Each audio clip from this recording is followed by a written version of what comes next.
Co-op mode, round 46. This is the official video game podcast of Secret Friends Unite.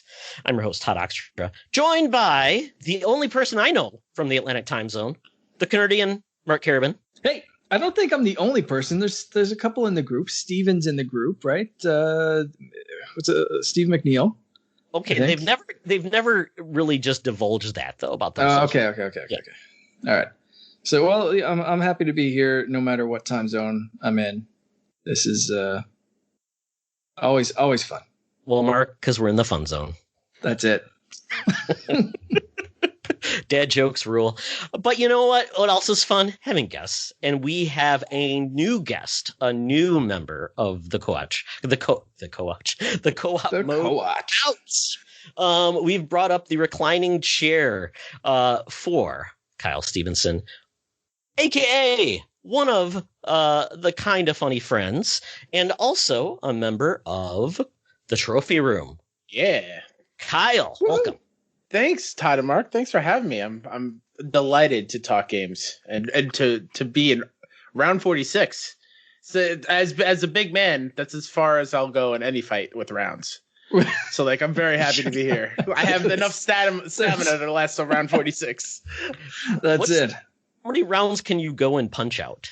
Does anybody know? I think I made it to Tyson once. But can you keep going? Like, could you make it through like infinite number of rounds if you just survive?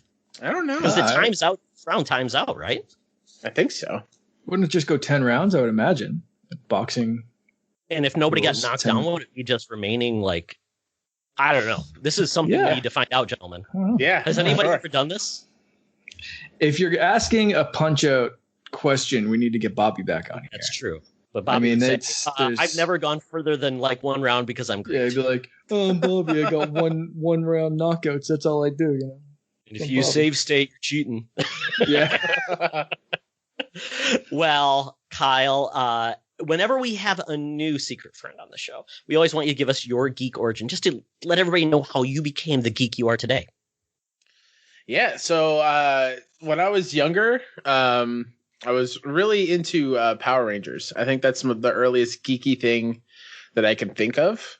And as being the only one in my Catholic school who liked Power Rangers, I was kind of alone on that front. And then in fifth grade, I got moved over to public school. And that's when my mind just kind of broadened up with like geeky things like games and superheroes and whatnot. Because all the other boys in Catholic school just all they cared about was sports, which I also love sports, but that's not necessarily the geekiest thing in the world. So yeah, like Power Rangers was huge into when I was a kid. Loved to read Goosebumps. Used to read a Goosebumps book a day. Cow. Yeah, I was a very fast reader when I was younger. Today, not so much. Do you remember the Animorphs books? Those were another big thing in my house. I used to do the same thing with those. I like started with Goosebumps, but like used to like get the new Animorphs book. I'd be done that afternoon. Yeah. Just like I need more. Like write them faster. We found a couple upstairs in the closet today, actually, and I didn't realize at the bottom there were like flip books, and like they were turned from animal to human in the flip the entire book, which I thought was neat. My nieces love that. I saw something this week. It was like, which mid-morph animorph are you feeling that like today? And it was like, you know how like on the cover they'd be like go from person to animal, but it was always like a weird middle morph of like just disgustingness. And it was showed like 6 of those and like how do you feel today? Rank it. It was just like, oh yeah, no, that's 2020. Is that going to be like a new filter on Instagram or something like that? Animorph? I hope so. But then when it comes to like gaming, I was over at my uncle's house and he had a Nintendo, and I would just randomly hopped on one day when I was over there during the summer, and he was like, "Oh, we don't play this really, so here, have it." And so like I took the Nintendo home. I think it was with Super Mario 3. And I think Punch Out, and I think the Simpsons game, the Attack of the Mutants, I think. Nice. And then since then, like I played those like down to the bone. I would go to the nearest rental place and try to rent as many cool things as I possibly could. But I didn't technically own my first console, like buy it, was until I got a PlayStation for Christmas one year. So that was the first one, and then from then on, it's been all PlayStation all day, every day for me. Like nice. I've owned all the other previous consoles minus Xbox until the Xbox One. But yeah, there's just something special about PlayStation. I love it so much. Even if they don't make all the right decisions, which is often. No, and it's really at this point we've kind of had two PlayStation fans on in a row, which is kind of nice. But in a way, it's kind of like very self-deprecating. It's been very self-deprecating lately, because I am a self-declared Sony fan. That's what brought me back to console gaming. But Mark kind of dabbles. Of course, the funny part about this, Mark, is you can't even claim that anymore. No, I know. Kind of a two-console man now. I just sold my Xbox One, my Xbox One X. So 2 weeks ago with Adam, I mentioned that we were looking up prices for Xbox One X's, and I was considering selling mine because I got the pre-order for the Series X, and I should have sold it 2 weeks ago when we looked up the price, because the prices were higher before the pre-orders came out. And after the pre-orders came out, and I secured a couple, after making fun of Todd for securing 4 PlayStation 4s, I went ahead and I got 5s. I mean, I secured 3 pre-orders for the Series X. I am canceling all but one of them, so I'm not going Bobby Big Bucks and just having a collection of boxes. Build some kind of blanket fort out of Xbox Series X's. I sold it. So I'm without an Xbox right now, which is my main go-to platform. Definitely missing it, but excited to catch up on some of the stuff that I've missed. My backlog of PlayStation 4 games, and of course my Switch. So, it's going to be a weird month. It's going to be a challenge. The new Star Wars game is out today, and as I said on Twitter today, Todd, I'm not going to waste my money on a PlayStation 4 version. Not that if you want to play it on that platform, it's a waste. But I know that's not, in a month I'm going to be moving over to a shiny new console, so I might as well get it there. I might as well take advantage of all that the Series X is going to offer me in that game and others. So I'm holding off on the new Star Wars game, which is killing me a tiny little bit inside every single hour that goes by. So, November 10th, I might be a husk of the man that I am now, but we'll see. I'll have a shiny new console and a new Star Wars game and a bunch of stuff to play that'll look better than it will now. So it'll be a weird month, but it'll be a fun one. I'm looking forward to playing some stuff on PlayStation that I've kind of pushed to the side and ignored a little. What's on the top of that list, Mark? That you God of War. Yeah, good choice. Good choice. The top one, that is it.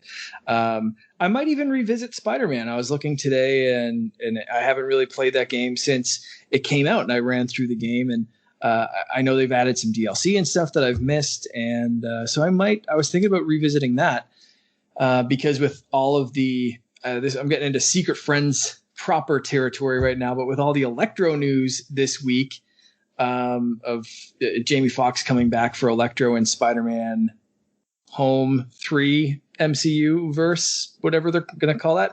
Home something, I'm sure. But so I was like, maybe I should rewatch those movies. And we're also watching all the MCU movies. So it's like Spider-Man and then Amazing Spider-Man. And it's just, I've got Marvel all over. So I might as well revisit the game. Nice. Also a good pick. Yes. Yeah. Absolutely. Did you ever play the DLC, Mark? No. DLC is excellent. Yeah. Okay. Yeah. I think you can get that for fairly cheap. I think $15, $10 for the DLC. Yeah. I'm sure. Unless you had the game of the, I think, was there an edition that had everything in it? There's a Game of the Year edition that I think has all of them. Okay. Yeah, no, I definitely don't have that. I got the game at launch, so I just have the vanilla version. But I don't mind dropping something for some quality DLC. So I'm sure I'll be doing that within the next month. Nice. So just a quick check-in. So Kyle, what have you pre-ordered? I pre-ordered a PS5 disc version. I'm all about that physical media. Digital scares me, so I'm gonna hang on to my physical media as long as I possibly can. So I have the console. I have an extra DualSense controller. Pretty much all the accessories. Yes, even the media remote. I'm that kind of PlayStation homeboy. And then Demon Souls, which I'm very excited because I'm not a Souls person, but the way that game looks, it's showcasing PS5. I have to at least experience it. And then, of course, the Miles Morales Ultimate Edition. So I do get the remastered Spidey and Sackboy for right now.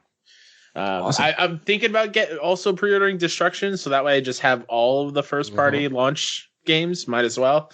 But I got a month, and it's weird to think about, like, we're a month away from both. Like, it's weird.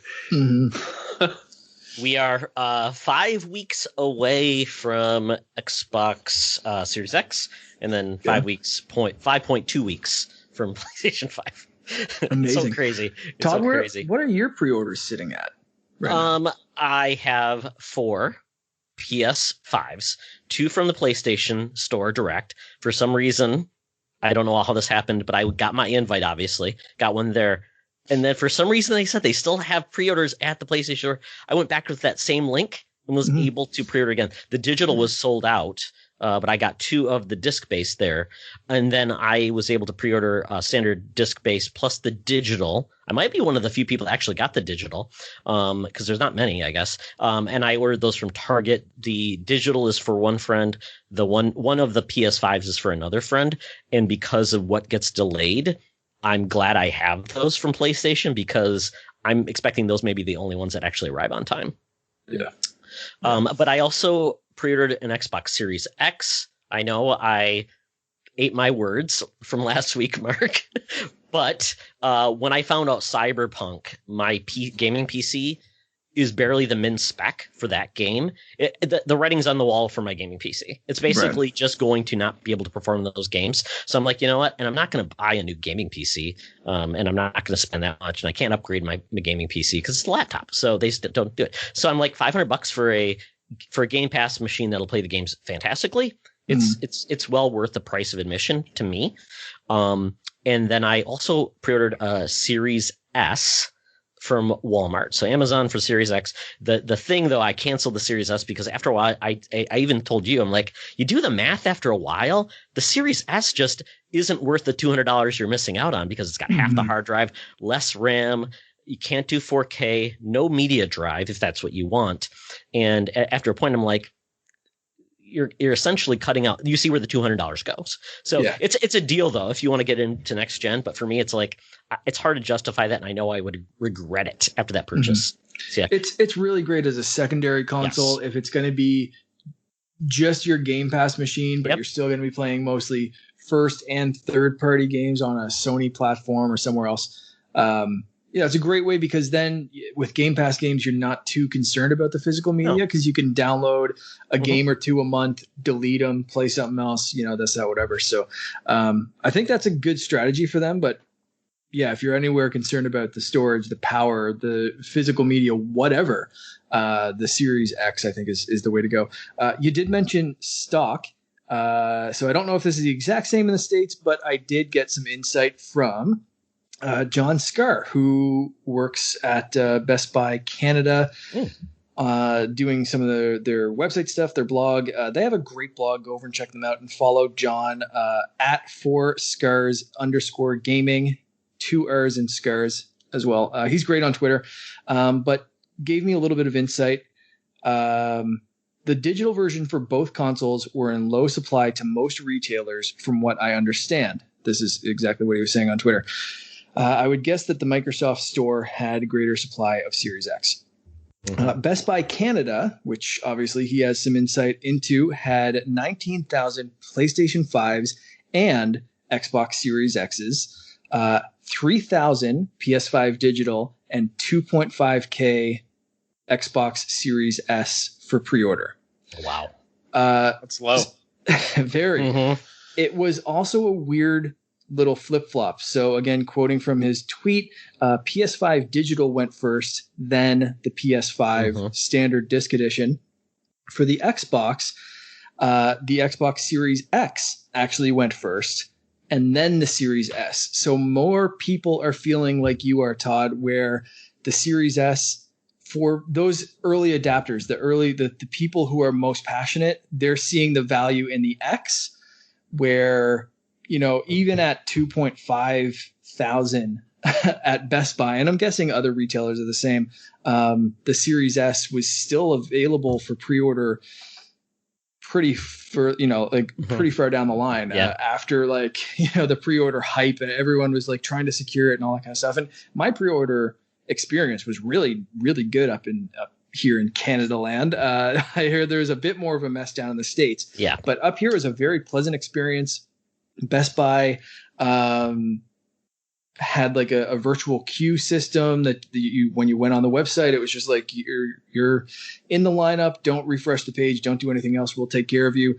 It brought you up. It was like, here you go. It's it was a really good experience. But that's a little insight. Yeah, $19K for the disc version of both PS5, Xbox Series X, 3,000 digital, and 2.5 Series S. I thought that was really cool. So thanks, John, if you're listening. Great insight. For that insight. Yeah, it was really cool. I am curious. I want both of your opinions on this.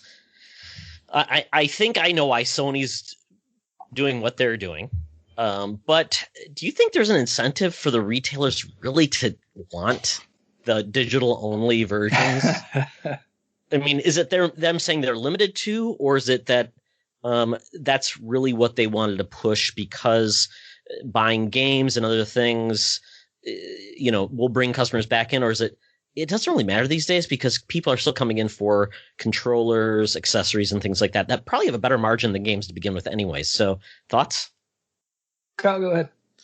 Yeah, I my experiences with like GameStop, I still shop there, and that's where I got my PS5 pre-order in physically because I rushed to the store as soon as I could. Where they had 18 disc PS5s and only 8 digital ones for pre-order on that first day. When it comes to GameStop, there's no way they want to push the digital one. That's they survive. There's nothing to resell. Games. You can't resell those digital games. Absolutely. Yeah. But I think it makes more sense for like the Best Buys and the Targets and Walmarts to have digitals in equal supply because they have more to offer in the store. Like people are going there for other things than just gaming. So I think when it comes to like the big box stuff like that, they're fine with digital. But when it comes to like the smaller game shops or GameStop, it's an issue to have more digital than physical versions of the console. I have a follow-up question then to both of you on that. Do any retailers sell codes for games still, or is it just cards? I think GameStop does it still. I don't know how often that people are going in buying codes, but yeah, I think it is an option. Yeah, that's what I was going to say. For up here anyway. I mean, it's pretty prominent in the stores as well, especially in Best Buy, where that's one of the first things you see is the row of here's a card and the code to download this game. So if the stores are pushing that, then that's a way for them to justify selling the digital version of something that, yeah, if you don't want to get it from that store, get it from our store or whatever, and just here's a code. Especially for, big box store, especially like Walmart and that kind of stuff, where you're in there for other things anyway, and then you see the game code for the next Call of Duty or Assassin's Creed or something. You're like, oh yeah, I'll pick up that card. Cool. Yeah, why not?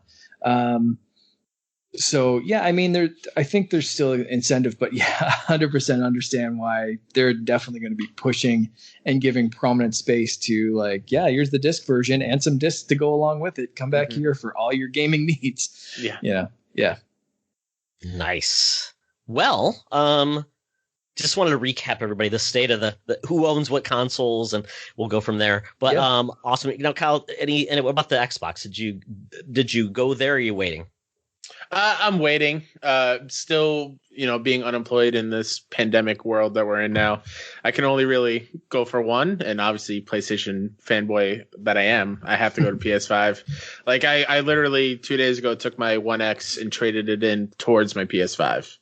because I took advantage of some crazy trade-in deals. So like I now only owe $30 on my PS5 when I have to go pick it up. So like I'm happy. Nice. I'm very happy. But eventually down the line, I will get probably a Series X. I have a fairly recent gaming PC, so I can do Game Pass PC and be fine and not miss out, because there is a ton of that library I've never experienced. Never played a Halo, never played Gears of War, Ori games like that. I know, Mark. I'm sorry. There's a lot that I'm missing out on, so I at least can experience it on PC. So I'm fine there for at least for a little while. Mm-hmm. Excellent. Well, gentlemen, we actually play games. We don't just talk about them. So, Kyle, it looks like you've been playing some games. Mm-hmm. One I'm actually expecting to get from GameFly, because actually I'm still a subscriber. That's Crash 4. Yeah. How is it? Oh my God. It is fantastic. It's I've been trying to think of a way to talk about it, because it is so nostalgic to play a new Crash game, but it feels so different from the older ones. And I haven't experienced Crash past Crash 3. Obviously, the Insane Trilogy was a great remaster. But when it comes to like, this is a brand new game with new mechanics in terms of the different kinds of masks. I got to, I think, the end of World 3. And there's like 2 masks that they're giving me to play with, where I can make blocks disappear and reappear to jump on, and it's messing with the platforming. And then there's another mask where it's just like a constant tornado spin, and instead of like hopping on the TNT to start the countdown, if you're spinning, it will automatically blow up. So you got to be aware of your surroundings and how close you get. And there's a double jump where you're like basically a helicopter to go longer distances. The game oozes charm. It is gorgeous in 4K or 4K. I think that's what they want to. I think that's what they want to market. And I love the ability you can switch between Crash and Coco, and they both feel pretty much the same. The different members of the Crash family that you get to play a little bit here and there are great. They play differently. Like there's I didn't remember her from the past games, but I guess Crash's sister or cousin Tawna is a character that hops in, and she has like a slingshot that can pretty much like the Ratchet mechanic in the new Ratchet game, where like you can use the slingshot to transform a set of distance and grab faraway boxes and whatnot. And what she does now, after you play that first level with her, you can now go back to previous levels. And as you're playing through as Crash or Coco, there's just like these weird things that happen that allow you to progress.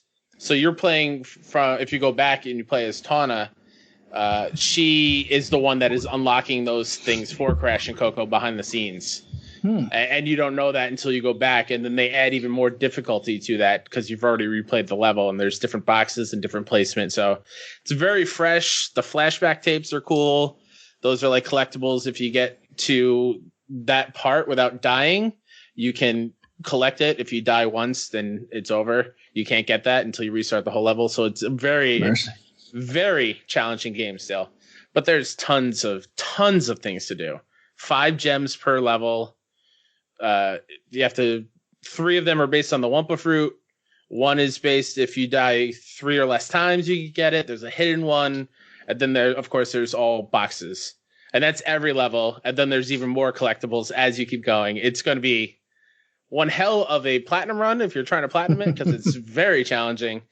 But it is, I'm very, very excited to keep going. And getting into that game play loop a little bit more, because I am very rusty when it comes to Crash.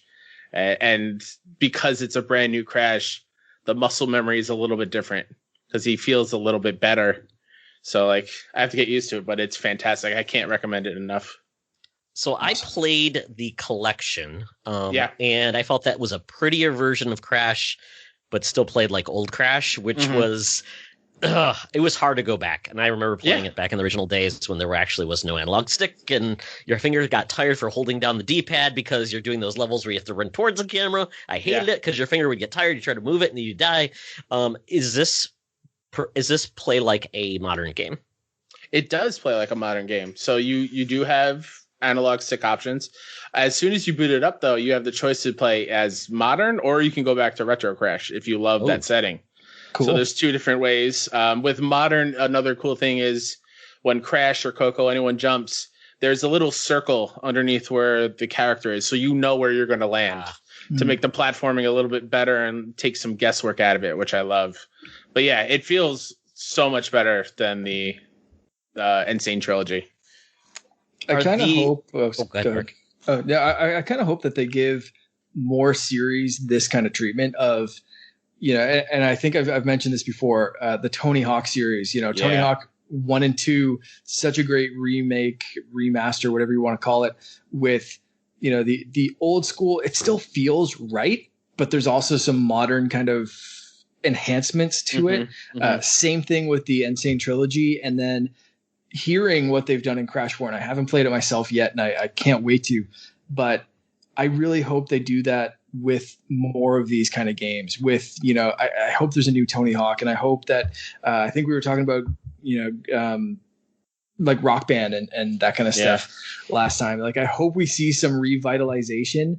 And if releasing a remake is the way to drum up that interest first, like, I love seeing those first, because if they're successful, then we get this Crash 4, and it's so good hearing that it feels right, but it also feels new. It pays homage to the games that came before it, while also being a modern Crash game. Like, it's making me really excited for this next generation of.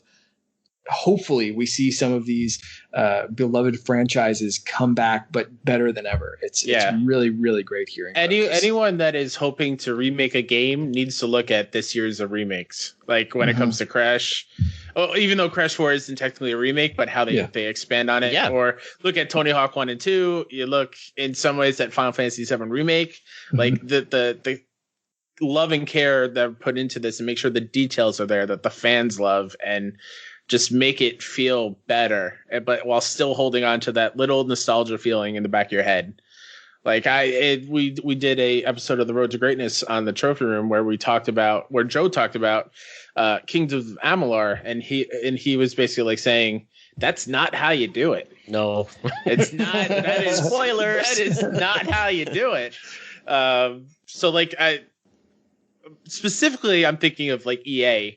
Like, if you're going to remake Mass Effect Trilogy or bring back some of your, like, Skate getting revitalized, that better feel like a modern version of that while still having that little familiar feeling at the back of your head. Yep. Yeah, because it makes me think that, what do they've got left in their refuse pile? They've got what? Skylanders potentially maybe coming back in 12 years. Listen.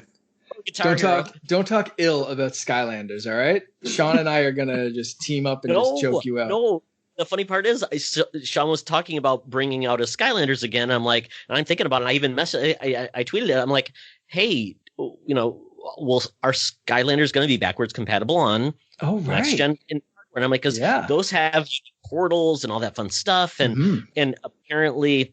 We really don't know, because Guitar Hero didn't carry through to Xbox One, and I couldn't see any Skylander support on Xbox One from the 360 era. So I'm like, what's going to happen there? But obviously that was the beginning of the Toys to Life kind of died. They could obviously go back to the well without the little toys and just say, let's revamp this, but you maybe buy the characters online. I don't know. But the other one would be Guitar Hero. Could they bring that back as well? We talked about that. Guitar Hero, once again, didn't carry forward from the 360 era, and they killed it with Guitar Hero Live. Apparently that service is dead. I'm curious what they're going to do, because Activision doesn't have a lot of franchises left that are still active. Blizzard's the primary part, right? And then we've got COD and now Crash and Tony Hawk again. Yeah, it'd be interesting to see where they go, if they do Skylanders or if they do Spyro with maybe some of those characters as supporting characters.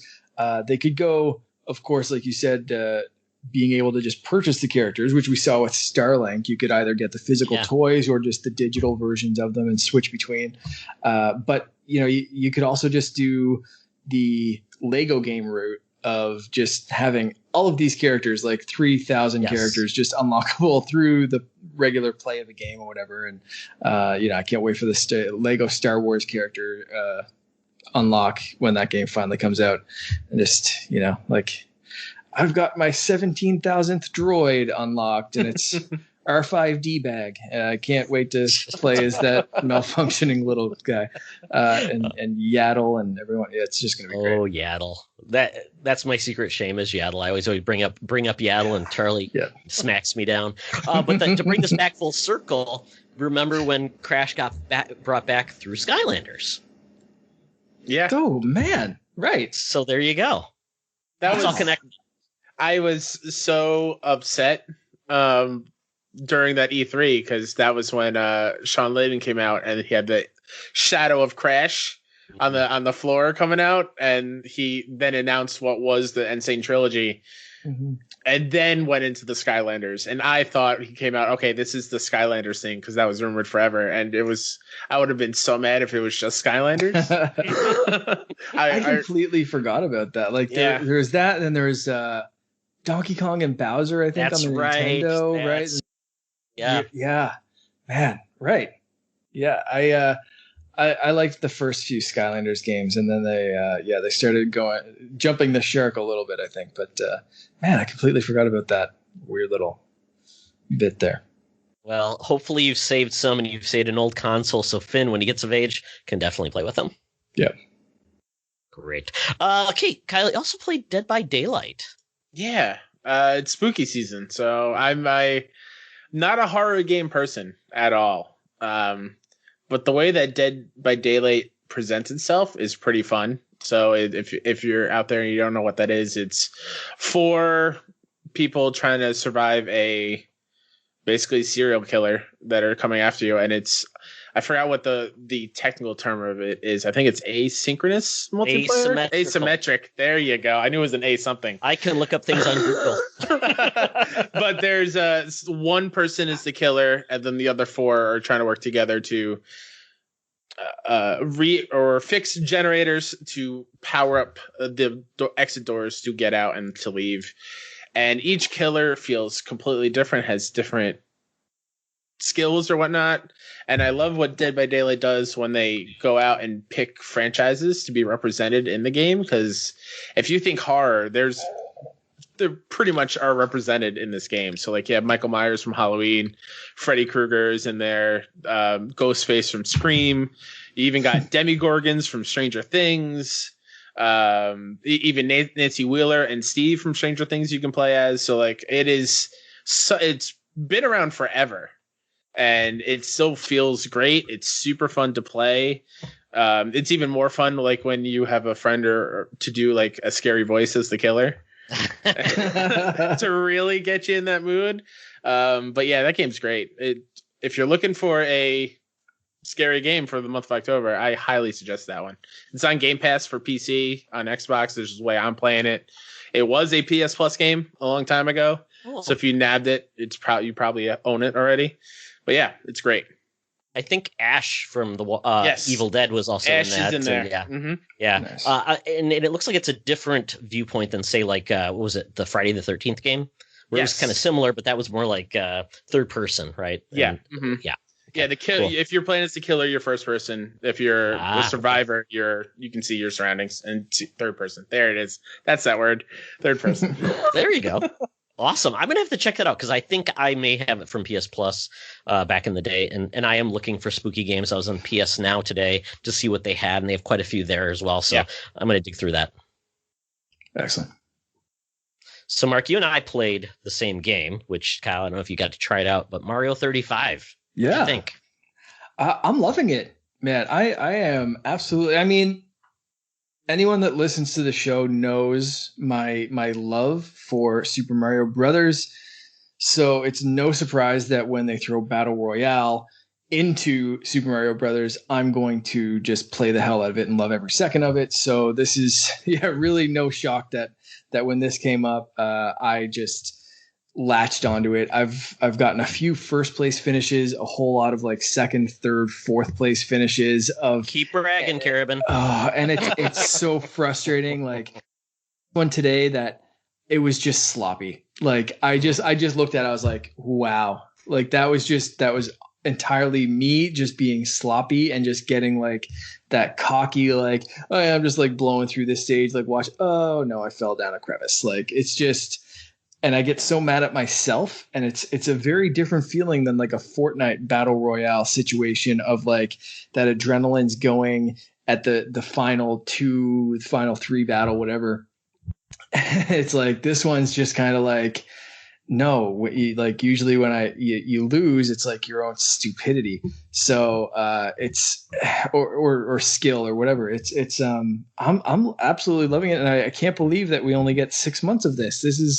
It's out for like 2 days and it's already breaking my heart. So yeah, but that being said, I don't know if I'll stick to it for a really, really long time, because there are some flaws in it where basically when you're down to the final 2 or 3 or 4 people, it is just that it's who's going to screw up first. There's nothing in this where you're really going to mess someone up. And the trick is really, as long as you have a fire flower, you're safe. So either save up enough coins, because when you have 20 coins, you can press X and you get a new power up. Really? I'm done, Mark. I didn't realize that. Okay. I'm also the guy that died because I ran out of time because I totally forgot it's a timed game as well. I'm like, oh crap, yeah, there's a timer in Mario Brothers, isn't there?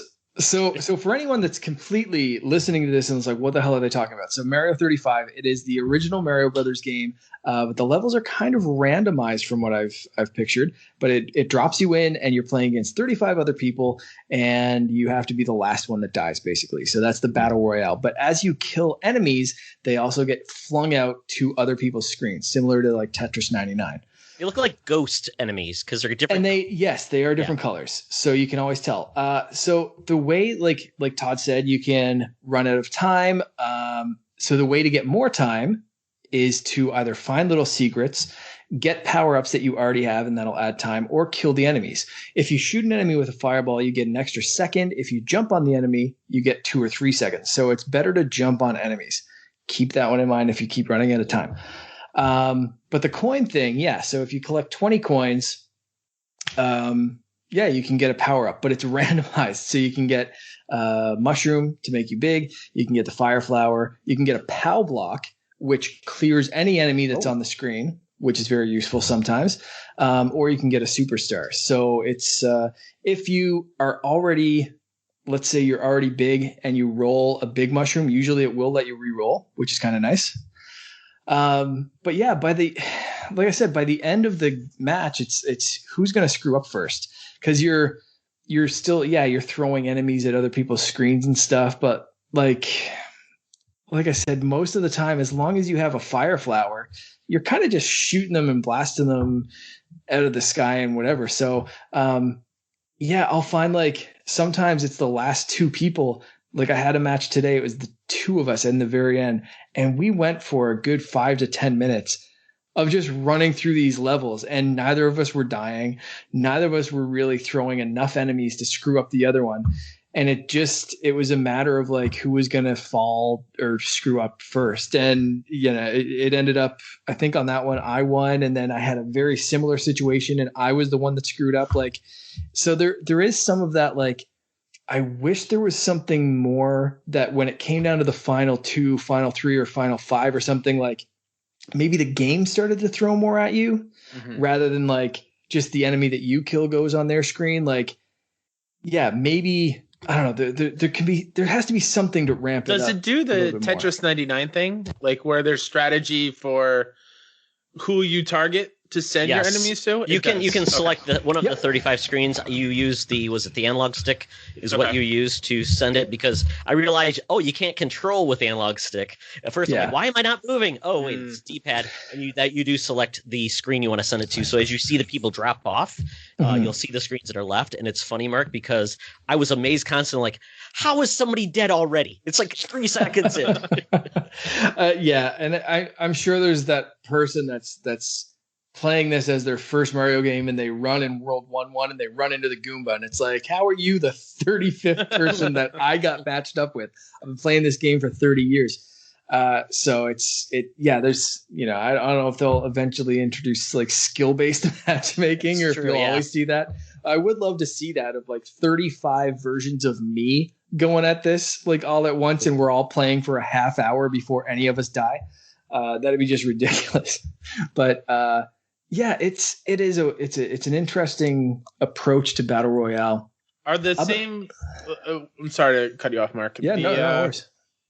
Do you send over the same number of enemies every time, or is that also based like on your point total, like how Tetris 99 does it, where the higher points you do or eliminations you get that extra boost of how many blocks you send over to enemies? Does Mario 35 do like something similar? From what I've noticed, it's 1-to-1. So if you kill Bowser goes to someone else. Okay, but it's just one person from what I can gauge so far. Now it might branch out. Like if you kill a Goomba, it might go to 4 other people's screens. I'm not sure, but I think from what I've seen, I like I said, I haven't seen enough enemies come at me to believe that it's like ramped up or something like that. Like it seems like, if the guy I'm going against kills Bowser, then Bowser shows up on my screen. If I kill Bowser, then it shows up on his screen. So like, that's what I'm saying. Like by the time you get to the final few, like it kind of stops mattering about what's coming at your screen because there's not enough there being thrown at you. Like I would like it that way. Like if I kill Bowser, 5 Bowsers show up in his screen, or like a Bowser and 2 Hammer Bros or something like that. Like really ramp it up by the time we get to the final 3 or something. Like I think that'd be a good way to do it. Yeah. And the coins are, I noticed that you get the coins and you said you could use them for things. If you bank those coins is every 20 allows you to get a different power up then? Yeah. Yeah. So like, good to know. I had a match yesterday that I went to like Small Mario and like kept using the coins. So like the first one I got was like a PAL block, and I had like 200 coins or something like that. So it was like PAL block, Superstar, and I was like, just like get me something to make me like Big Mario again, like before all this shit runs out. And I think I ended up getting like the mushroom, but I never got that fire flower. I ended up dying from that. But so it is like, yeah, there's a little bit of weirdness there of like, you're just really hoping that random button gets you something. And I've also had it where it's like 2 or 3 PAL blocks in a row. So you're wasting 20, 40, 60 coins at a time.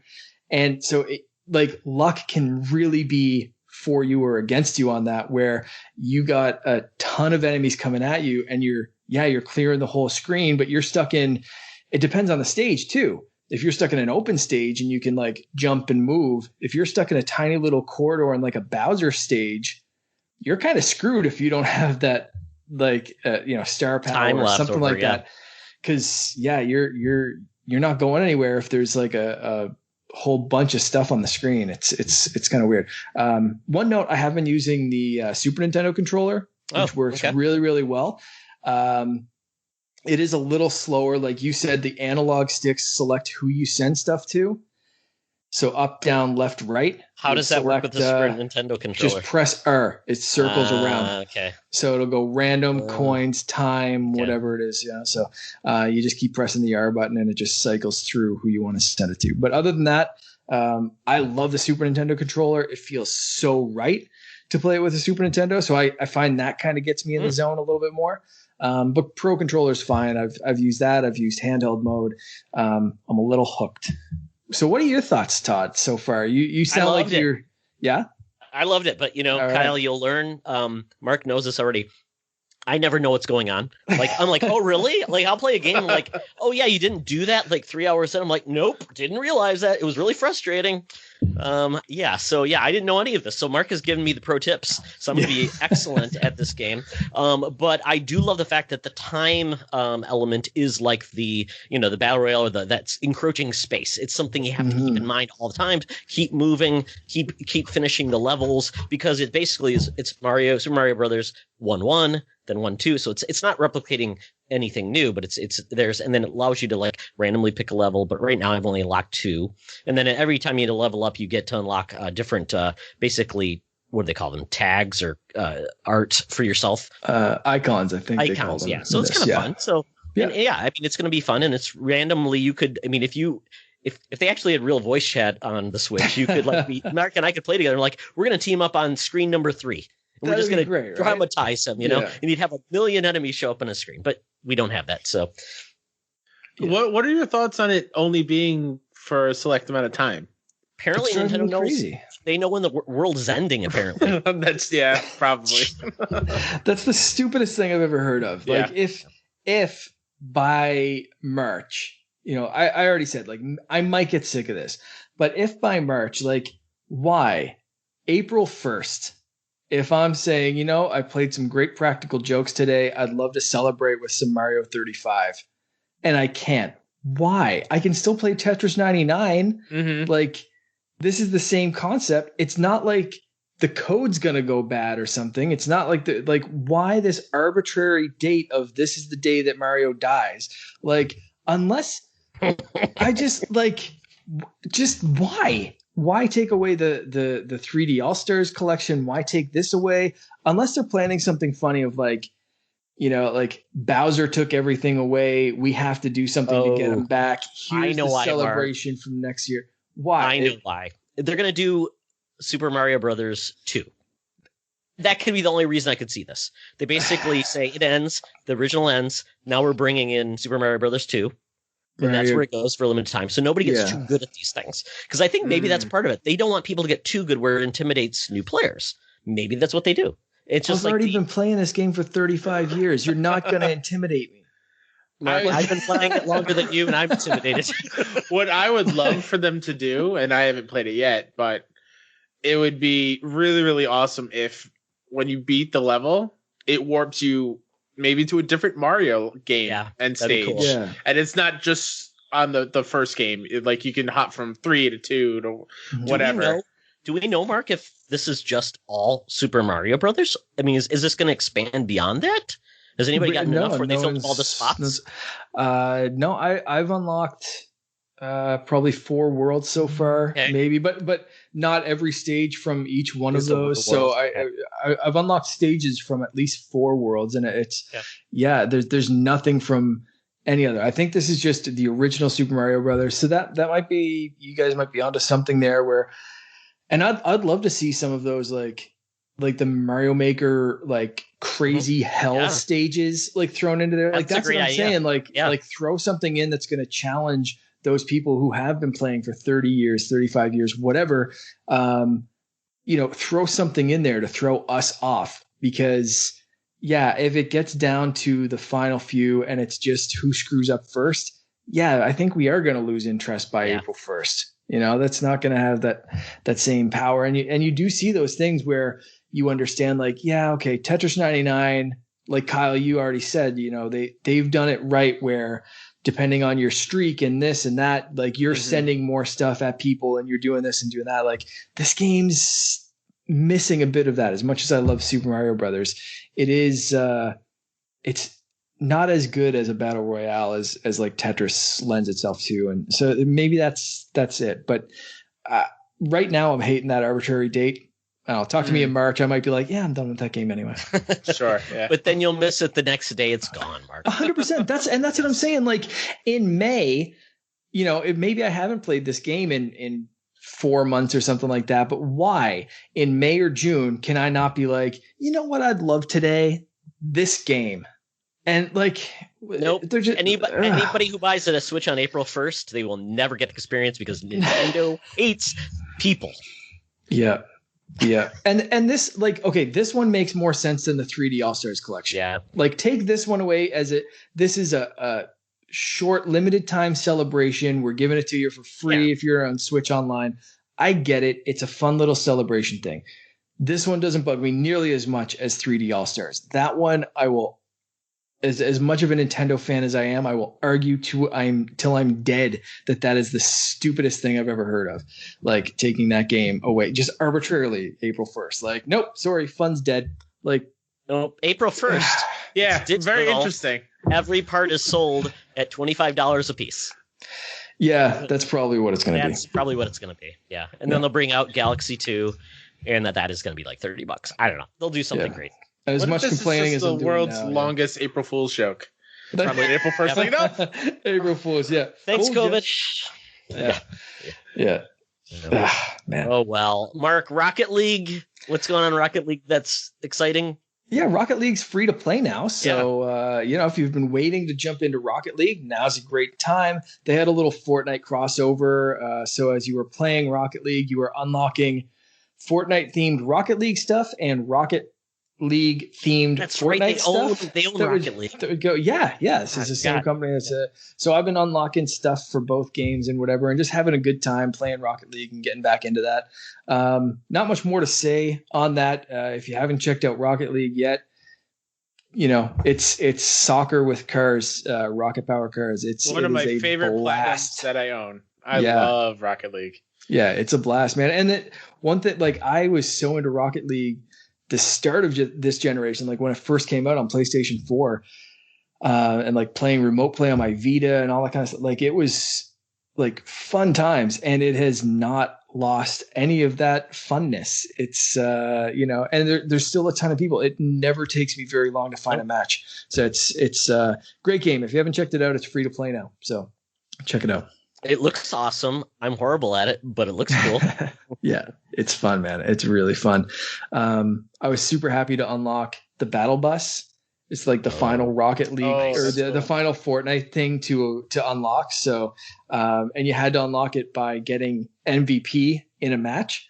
So I was like, this is going to take forever. And the first match I played, humble brag, Carbon. It was pure luck. I got Kyle. Did you know Mark's good at games? I'm learning that very quickly. Not usually. This is a weird week, man. This is a weird week. You throw in a Mario Battle Royale and then luck with Rocket League. No, I have been getting my ass kicked with Rocket League. I will openly admit that it's taken me a long time to unlock all this Fortnite stuff. So when it was like, you need to finish as an MVP in this match wearing the Fortnite wheels or whatever the hell it was, because you had to unlock piece by piece, and you needed to wear the first piece you unlocked to unlock the next one. So it's been a week, man. It's been an arduous task. So that's why when I was like, this battle bus is going to take like 2 freaking days to complete, trying to get that MVP thing, completely lucked out and unlocked it my first match with those wheels. And I was just like, I'm done. I am out. That's it. I'm retiring on top.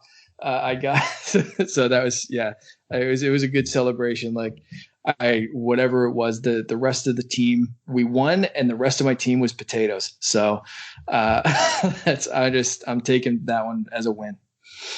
Nice. Well, Mark, I know who to call for my pro tips. That's it. Just this week only, though. The rest of it, I suck at games.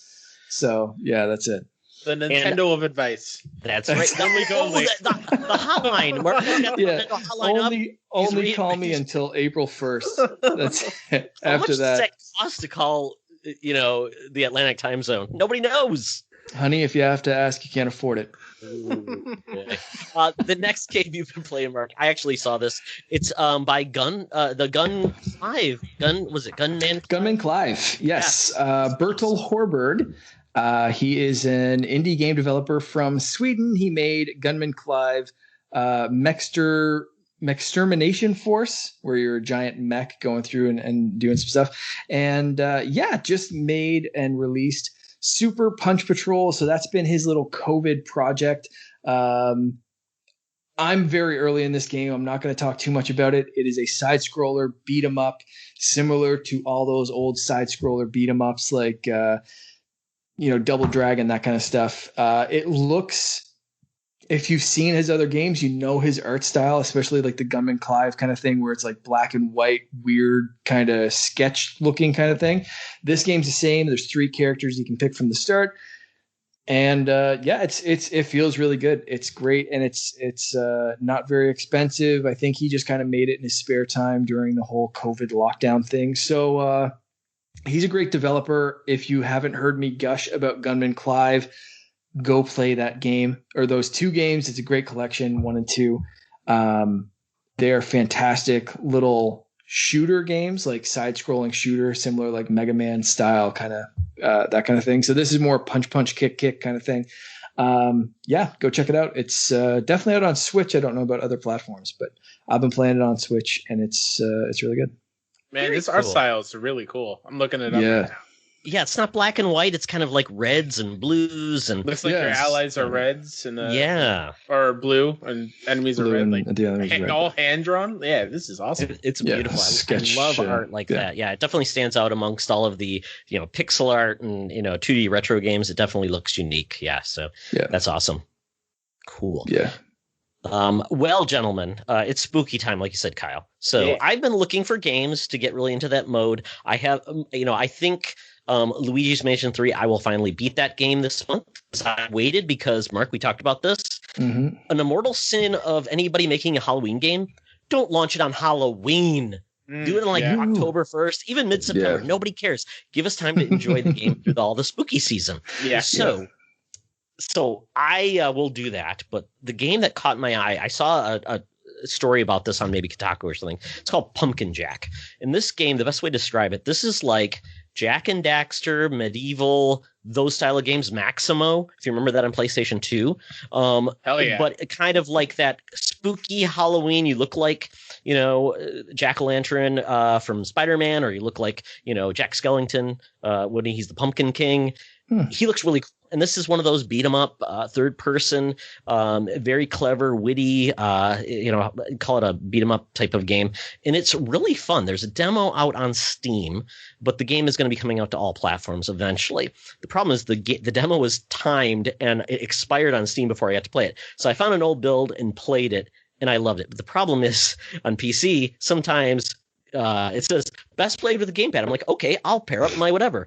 My DualShock whatever didn't pair. So I'm playing a third-person action game with keyboard and mouse, which, man, oh man, talk about, my arms were killing me. I do not enjoy, even though I own a gaming PC, I typically play with basically a gamepad. Because I do not like keyboard because it's not natural. It's all digital and it doesn't feel natural. Mouse is fine. So I played it, though, with that. Even despite that, it is very witty, very clever. If you get a chance to take a look at it, but it's just fun. I really enjoyed it, and I can't wait to play more of this game. The fun part about this game, though, is it's by one guy. His name is Nicholas Mycenier. He's 23 years old. He lives in France, and he quit his job to work on this game. One dude. Wow. It looks really good. Yeah, it's just fun, and it just plays right, feels good, and I like the tone of it, and it just feels like a retro game done right. Kind of like I wanted really to love Medieval. That game looks good. It's amazing to see how well this one person has done to just create this game. There's a lot of games like this these days. It seems like it's one guy that's making a fantastic, just something, own creative vision, doing it on his own terms. He's partnered up. Sounds like he has some backers now. He's doing contests with Intel and things like that. It's fantastic. The game's on Steam. It sounds like it has a fan following. So I think doing the demo really helped him get coverage, which is great. So I would hope more people would do demos to get you into this. And I cannot wait to see where this game goes, but I'm very excited, and it just looks fantastic. And, if I can appeal to him once again, get this out as soon as possible in time for Halloween. Because if you drop this in January, it just probably won't have the same. But I feel the same way with the next dark anthology game, Little Hope from Superman. Yeah, exactly. That's coming out on Halloween. I'm pretty sure. I don't get it. Yeah, which is a Saturday. You might as well launch it on like November 1st or something. Like why? It's an election. Well, election day is scary, so there we go. Oh well. But yeah, it's out there. If you can find the demo on Steam, play it. It's really fun. But lastly, you mentioned Joe's comment about remasters done right. Kingdoms of Amalur, I own it on Steam, but I'm like, I want to check out I never finished it, and I wanted to play it again, and I wanted to see the most recent version of it. The Re-Reckoning came out. It's $40. I got it through GameFly. I'm playing on PS4, and this is a game that is cleaner looking, but still feels like it's an old game. I mean, it's got some cool mechanics in regards to gameplay. But if you compare it to where like we have these type of games now, like The Witcher, games like that, even Skyrim, where I feel like there's so much involved with story and things like these. The story in this game is so throwaway. The side quests are so throwaway. It's just a do this and do that. I basically fast forward through the dialogue just to get and play, because the game does have really good combat. Just the cool finishing moves where you essentially gain your power, you slow things down, and you're just everybody's slowed down. You're a badass, and then eventually do your killing move on the bad guy, and it's very cool. I love it, but I don't feel like I'm engaged to it. And I've been waiting for a game that's going to really get me there. So if you can get it cheap, maybe $20 around Christmas, check it out. But yeah, to your point, this is not a game that I feel like they give it the due it was deserved. Now, I'll be curious, though. They do have new DLC coming out that was brand new. So what are they going to do? Are they going to basically just use the same engine? Anybody they worked with in the past is probably in a Rhode Island jail because of the controversy. I don't know. I'm curious how that performs, because if that is good and up to modern day scale, maybe that gives us hope that they could reinvigorate this franchise. Yeah.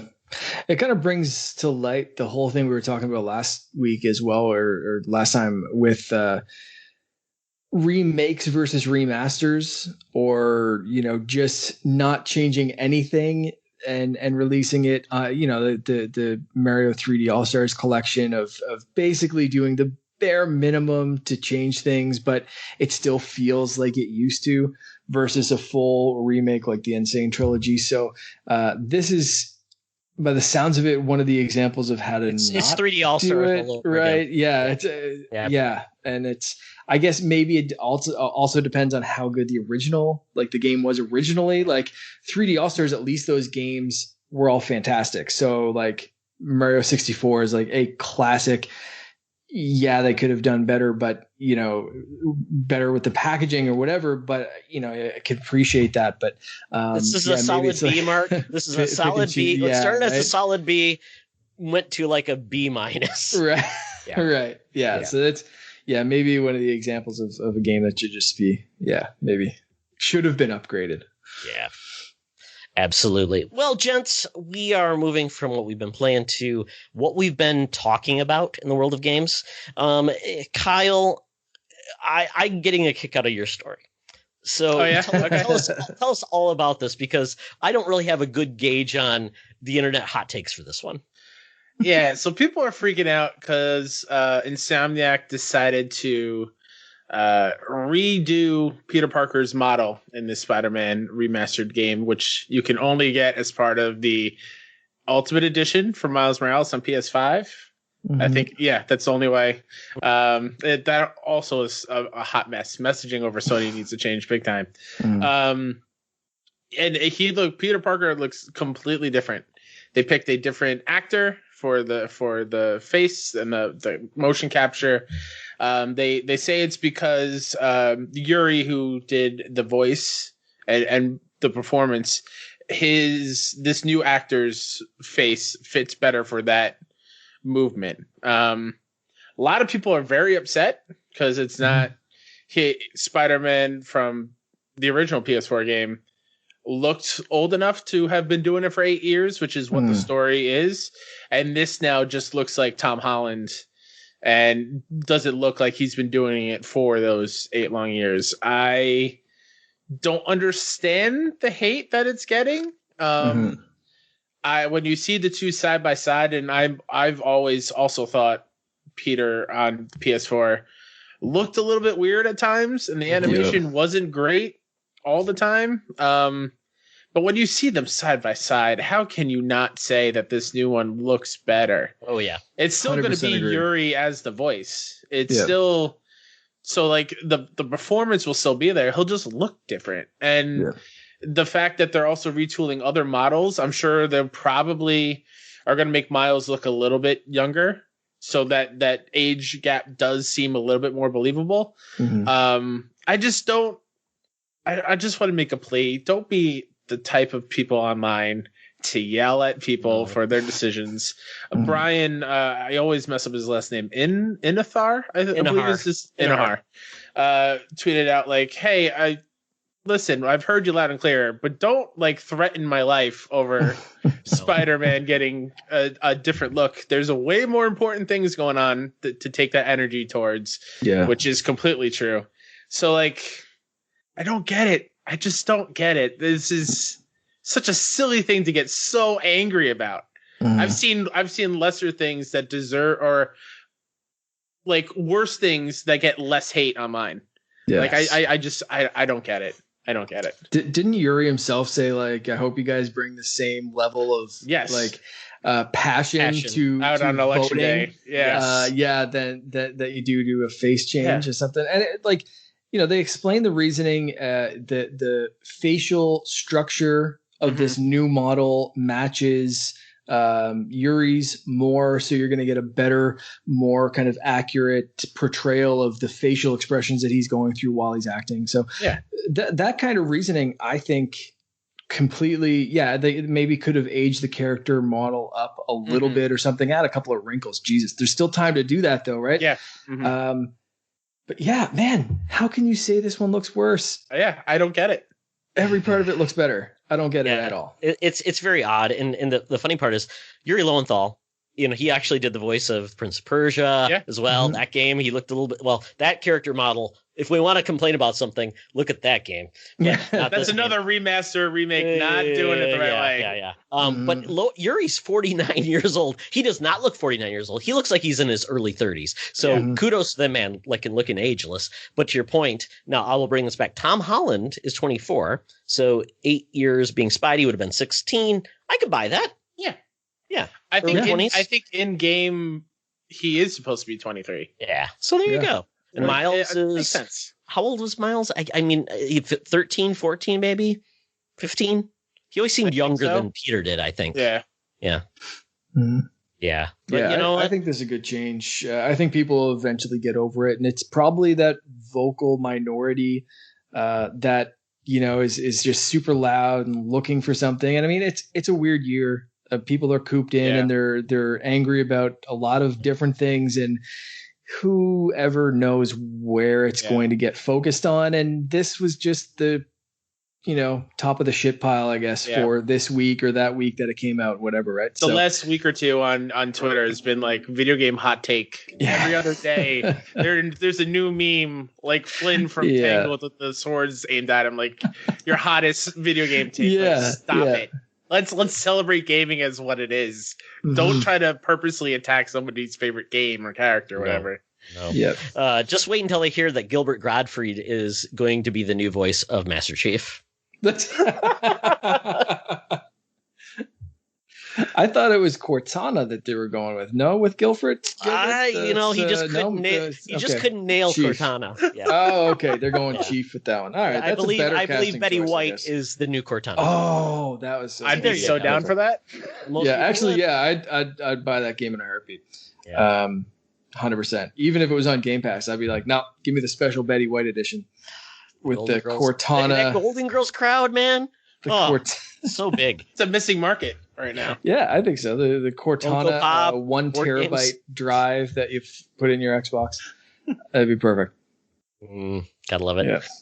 So, Mark, you're kind of covering Xbox this week. So they've had a good 2 weeks. Holy, since the last time we talked, I think they've.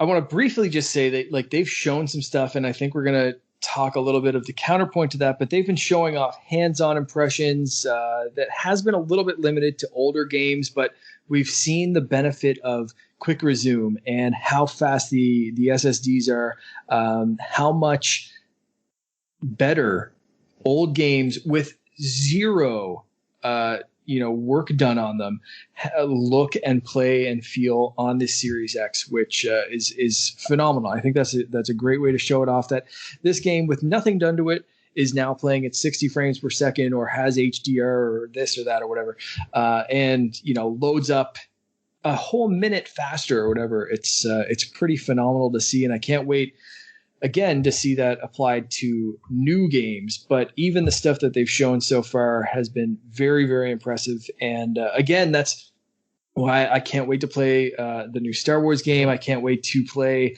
some of the games that I will be missing for a month. Avengers, I said last time I want to revisit. Oh my God, one. Mark! Load times on that game. Load times in Avengers going to be so much better. I can't wait. I want you to that time was one of those killing things. Oh, yeah, you can't. I can't time it for the old one. I'll have to get someone with an Xbox One or Xbox One X to time it currently. But I'll happily time it on the Series X in a month or so. Yes, really great that they've been giving hands-on. People have it. People are playing it. We're hearing more and more each day. It's really, really great. And again, you're going to talk a little bit about what Sony's doing on the other side, but also on the Xbox side. Holy freaking crap! They bought ZeniMax. Wow, like what, $7.5 billion or something like that. That's more than Star Wars. Star Wars that Disney bought Star Wars for. It's almost Star Wars and Marvel. It's really almost It's almost a little bit less than Star Wars and Marvel. Mercy. I still can't get over that acquisition. Everyone's been talking this to death, but I don't think we've given our take on it at all. Right? Like 2 weeks ago, we didn't even know about this. No. And now it's here. That is wild. That in 2 weeks we had not even a rumbling of this. To Xbox now owns like Bethesda and id Software and all these other studios that are under this ZeniMax thing. So very quickly, how are you guys feeling about this? Especially as foremost Sony fans. Kyle, how are you feeling? I hate it. I hate it. I see where Microsoft is coming from, and it is 100% a stellar move on their part. They bought some talented studios, but as a primarily PlayStation person, I will, and this is my stance on it, and I don't care. You can try to pick out what they mean by select consoles. They're going to be Xbox exclusive games. You don't spend $7.5 billion and not lock them on the Xbox or on Game Pass for PC ecosystem. So the fact that I will no longer be able to play Wolfenstein on PlayStation or the new Doom or new Dishonored, like, it's nuts to me. So I'm a little sour about it, but it's again, I can't fault the move. It's great. I'm a little worried that Microsoft is going to keep this up and buy more third-party things, which I'm a little afraid of. And this is me being a little salty. Is I wish they would have put that money into their own teams and build up the teams they already had, instead of, going out and cherry picking what is one of the best of the best. They bought a whole freaking E3 show. Like a whole E3 show they bought, and now it's underneath their roof. Yeah. It's huge. It's unprecedented. I don't think we'll ever see that again. No. It's not just, and this is interesting. It's really a different viewpoint. This isn't just one developer. This is a publisher and 8 studios. Yeah. This is far different than anybody has done. Sony has delicately picked out certain ones. The last one, Insomniac, and then it was, I believe, Media Molecule, I believe, was the last one before that. Sucker Punch was around then. So they haven't gone crazy and done this. They've homegrown and built up their own studios the same way. At this point, I think Microsoft, really the studio that I think that they've had the most care with, has really been, would it be the Collective that does Gears? Yeah. 343. I mean, those are both their own home. Yeah. And they basically their new one that hasn't put out a game yet. Initiative, right? Initiative. Yeah. And I will say with those other studios, they've just kind of came on and took over their previous IP. They haven't developed their own. I think that the Collective was actually going to launch a game. I think they even showed the game at 1E3 what they were going to do, and then they said, "Nope, you're going to go over and work on Gears because, by the way, we're buying that franchise and Epic's moving away. They're not going to work on it anymore." So beyond that, maybe would it be the studio that does Forza?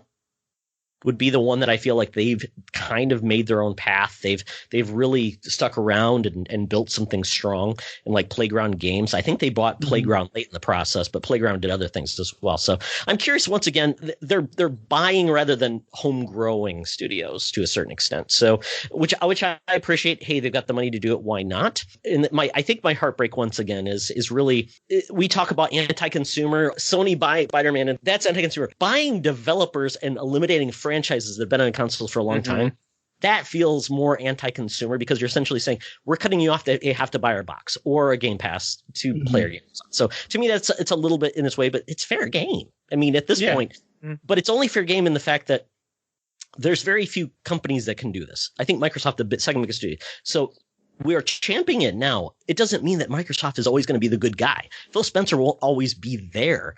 We've seen bad Microsoft, and Microsoft in the past has killed studios. Lionhead no longer exists. So, and they squandered Rare for so many years. So, we have to have a long perspective, because Microsoft's really doing the right thing with a lot of things. But once again, we've got really no foresight of new Microsoft IP and franchises for at least 2 years.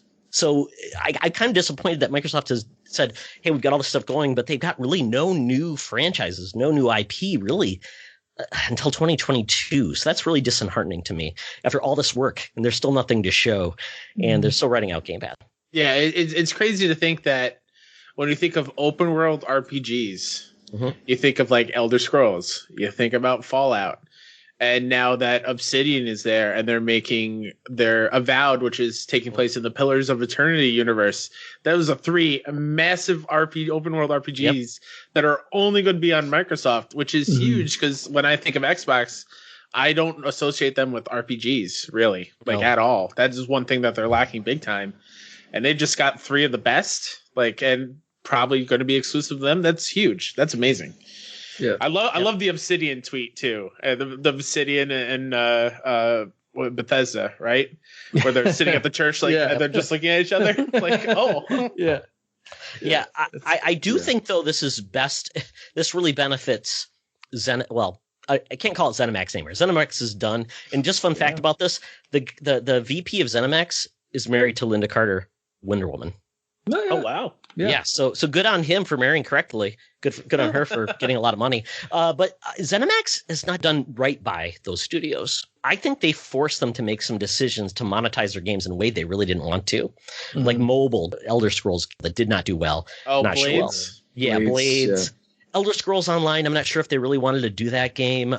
Fallout 76, their model and their So if anything, the way the Microsoft is now, they're going to be more hands-off, which hopefully will mean we can get the Bethesda we all loved, the Skyrim, and I'm hoping we do get the Elder Scrolls, the next one, because it's been 9 years and we really want it. But I mean, I think this is good for them, and I think this is great that we've got studios that can just focus on games and releasing. They don't have to worry about sales numbers.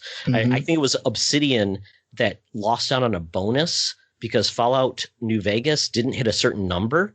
So they were penalized because they hit a Metacritic number. So, so I'm disheartened. I don't know if they will go full exclusive on the existing IP, but because there's money to be made on those now, new IP, that makes total sense. So I don't know if Phil Spencer wants to be looked at as the bad guy that stole franchises because he said he wasn't going to play the exclusive game. Maybe it means just exclusive with like content within a game that's on everybody. So I'm curious to see where it goes, but ultimately I'll be happy because I'm a Game Pass subscriber and I don't have to pay $70 for a game. Yeah, it's going to be very interesting to see what they deem exclusive and what comes out to PlayStation, Switch, whatever. And I think going forward, there's going to be some very smart people doing some very complicated math saying, well, we think you could sell this many units on PlayStation, which is going to make this much profit. But if you hold this game as an exclusive to Game Pass, you will sell this many Xbox consoles and get this many Game Pass subscribers. So here's where that break even is going to be. So you need to sell this many PlayStation copies to make up for the money that you would get from getting PlayStation people over here. And it's just mind-boggling math. If anyone's good at that, please tweet at us and let us know your thoughts on it, because that's way above my pay grade, but there's got to be some people in Microsoft that are really good with that, figuring out right now and saying, yeah, the next Elder Scrolls game, the next Fallout game, these have to go on PlayStation, but Starlink and this and that are going to draw more people to Game Pass, so they are going to be our exclusives. And I mean, it's a crazy new world. And again, I'm just super excited to see where this next generation of consoles and this next generation of thinking goes. I mean, we've got, for the longest time, 3 console manufacturers that were basically playing the same game. And we'll talk in the bonus round a little bit about where that started to diverge for Nintendo. But now we're even seeing those main 2 powerhouses of Sony and Microsoft, I think, starting to diverge as well. Mm-hmm. Yes, in a month, they're both going to release super powerful, new, shiny consoles. But the approach that both of these companies are taking to the way they're releasing games, the way they're approaching gamers, the way they're approaching this whole ecosystem is so vastly different. And this is just the start of it. I think by the end of this new generation, 5-6 years from now, it's going to be, I think, a completely different landscape of gaming, where Microsoft, I can see leaning very heavily into xCloud, Game Pass, that kind of stuff. And Sony could be that last holdout of like, no, you know what? We believe in this console stuff. We believe in exclusives and this kind of media and that kind of, that kind of gameplay. So we'll have Nintendo doing their own weird things, Sony still doing the console thing, and then Xbox being like, hey, you have a toaster that can play Skyrim? Cool beans. Like they just, it's wild. That, by the way, is my favorite meme of this whole thing. You've mentioned a couple, Kyle, but my favorite one is, they just figured out another way to get you to buy Skyrim. Yeah, it plays on a keyboard. Did you see that keyboard that Skyrim plays on? Mm-hmm. That is wild. Yeah. I do have one follow-up on this. So Microsoft has not done very well in certain countries. We've seen Korea where they've launched it and they've talked about Game Pass and things like that. Do you foresee, and I think I know my approach is this, do you think there's eventually just going to be a way to just pay for cloud streaming? Yes. That's the only thing you want, because you don't have to buy a box. You don't have to have a good PC. You can just I just want to stream games. That's all I want to do. I think there'll be a standalone Game Pass Ultimate. I think it'll still be tied to Game Pass, because otherwise, what's the library? Sure. I don't think it'll be just xCloud. Game Pass mobile, Game Pass streaming. Yeah, I don't think there'll be a Stadia model where it's you pay a certain amount for xCloud and then you can buy the games full outright. I don't think we'll see that. Yeah. I think there'll be, here it is. If you want Game Pass, you want xCloud, just pay for Game Pass and you get the streaming side of it too. Where Stadia, you can, it's whatever, $5-10 a month, plus you pay $70 for Assassin's Creed or whatever the hell you're getting, right? It's Apple Arcade's $5, mm-hmm. right? Right. So that's mobile and play on your devices. I think $15 is probably too much to ask if you just want to stream it, because it's like PC. You don't have to pay for online. So Xbox Live Gold is kind of like you don't get games with gold, things like that. Right. And PC, on the PC service, you don't get cloud streaming unless you pay for Ultimate. So it becomes a value equation to say, $10 and then $5 more, I get the streaming part, and maybe I don't care about that. So it's bisecting it to make it a valuable thing, because Japan, they're selling tens of Xboxes a week, and PC gaming's not big there. So how do you make that value equation there, right? I think how popular, what's Amazon Luna? Yeah. $5 a month, $6 a month. I think the success of that will kind of dictate Microsoft's decision going forward. I could see them, now that you mentioned that, doing exactly what you said. Yeah, saying, look, if you're just looking to stream, do you need live built in there? Well, maybe, depending on how they look at the streaming thing. Is that how you get online multiplayer with streaming? Yeah, it's convoluted.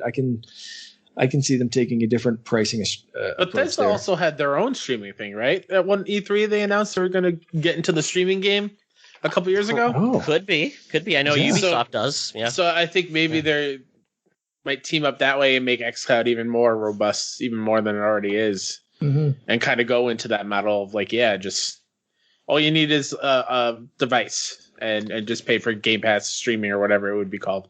Yeah, and fun fact, guys, I don't know if you saw this, but Google has a new Google TV box or whatever they're calling it, and it doesn't support Stadia out of the box, but you can sideload. The cloud gaming app to play xCloud on your TV. How? What? Nope. Exactly. I'm not. No, there is a new. I did see there's a new way browser or something like that to be able to play. That's how Luna's doing it. Yeah, and it's Stadia really, or I don't think it's official, but there's I think it's called Stadium browser that you can play on an iPad or iOS device. So yeah, hopefully maybe this month, maybe that's what I'll do to make up for the lack of Xbox is to try out some. Although I don't think Luna's going to be in Canada right away, so maybe I'll try Stadia, see how that works here and on an iPad. But yeah, the future is definitely interesting. That Bethesda streaming thing is called Orion, and it looks like it's still in the early. I'm sure soon to come out soon. Yeah. 100%. Sure. That's still launching. Yeah, sure. Why not? My other question to this whole buying Bethesda and ZeniMax stuff is Bethesda was also, I think, besides Sony, like a big proponent of VR. Mm-hmm. Is Microsoft going to lean on Bethesda to maybe get into the VR game? Yeah, that's an interesting one. And again, this is where we've seen them talk about this being a partnership, right? Not an outright acquisition. And I think that wording is very carefully chosen because of things like this and because of like we've been talking, these games have been on other platforms and everywhere for so long that I think this is the kind of stuff that maybe still has to be figured out. I don't know how long they were working on this or talking about this, but with some PlayStation exclusive launch games and stuff like that, like you have to kind of think that this buyout or this acquisition wasn't super long in the making, maybe. Yeah, no. You know, if they were in talks with Microsoft to buy ZeniMax, like, would they be saying like, yeah, we'll make exclusivity deals with PlayStation, or would Microsoft be like, no, don't do that. Yeah, we're going to give you $7 billion. Like, calm yourself down. Like, so part of me thinks that they were talking about just getting all their games on Game Pass, and just somebody kind of threw out like, how much to buy the whole thing? Yeah, right. And then they threw out, what about $7.5 billion? And Microsoft's like, yeah, sure, we can. Sure, shake a couple of couches. Let's do this. So, like, with the VR thing, maybe I could see them still pushing things. Like, if you want VR, like, let's push it out to PlayStation. Let's push it out to Oculus or wherever else where it makes sense. And I think, you know, if we've seen acquisitions from Microsoft before with or even partnerships, you know, the Ori games, Cuphead, Minecraft, they've been doing right by those brands and by those acquisitions. Yeah. And I don't think this one's going to be any different. I think where it makes sense, they're going to be still putting out games on PlayStation and on other systems. And I think VR is one of those avenues that I really don't know if Microsoft is going to really go gung-ho. But I think, you know, if one of their studios says, look, man, we got this idea for a VR project, can we put it out on PSVR? Like, I think right now, Microsoft leadership is smart enough to say, like, 100%, let's go make some money. Yeah. Like, you know, they're not going to, kneecap that. But like Todd said, in the future, Phil retires, something happens, there's a mix up, there's a change up, whatever, like that could all change really quickly. And that's going to be, how they handle that is going to be the big deciding factor. But right now, I think with this leadership, sky's the limit. I think we'll still see those kind of VR experiences.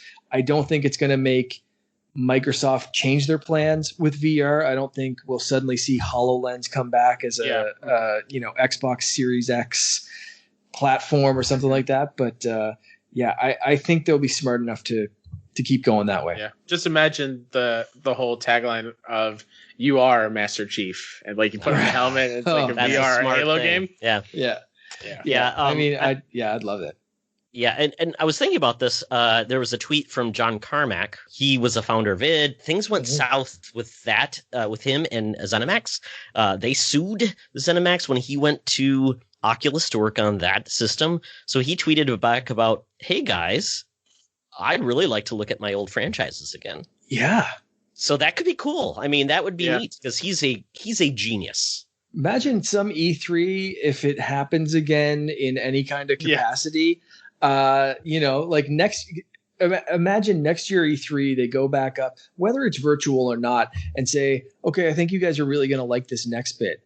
And either he comes up on stage or he shows up on screen, and it's either people. And I'd love that to be up on a stage with people in a crowd and hear that kind of reaction. Yeah, the Kojima on Sony stage right? type of moment. Right? Like that'd be just such a moment, I think, for gaming. And I think that'd be pretty neat. But I think there's so much stuff they can do here.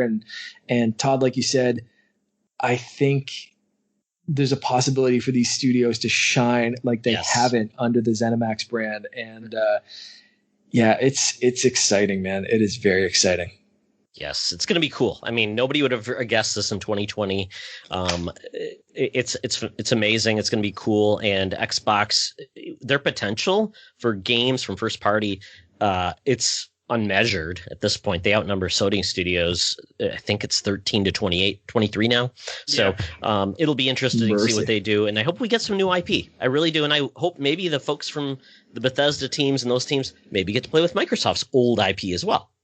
Have some synergy, folks. And the tech too. Like that's another thing that I've heard a couple of podcasts and stuff talk about it, but like that is very exciting because there is some cool tech that these studios have that some other Microsoft studios should look at. The tech engine is fantastic. But there's also some stuff that like I can imagine some of the things that other Microsoft studios are doing inserted into some of these games. Like, oh mercy! The sharing of the technology is very, very exciting.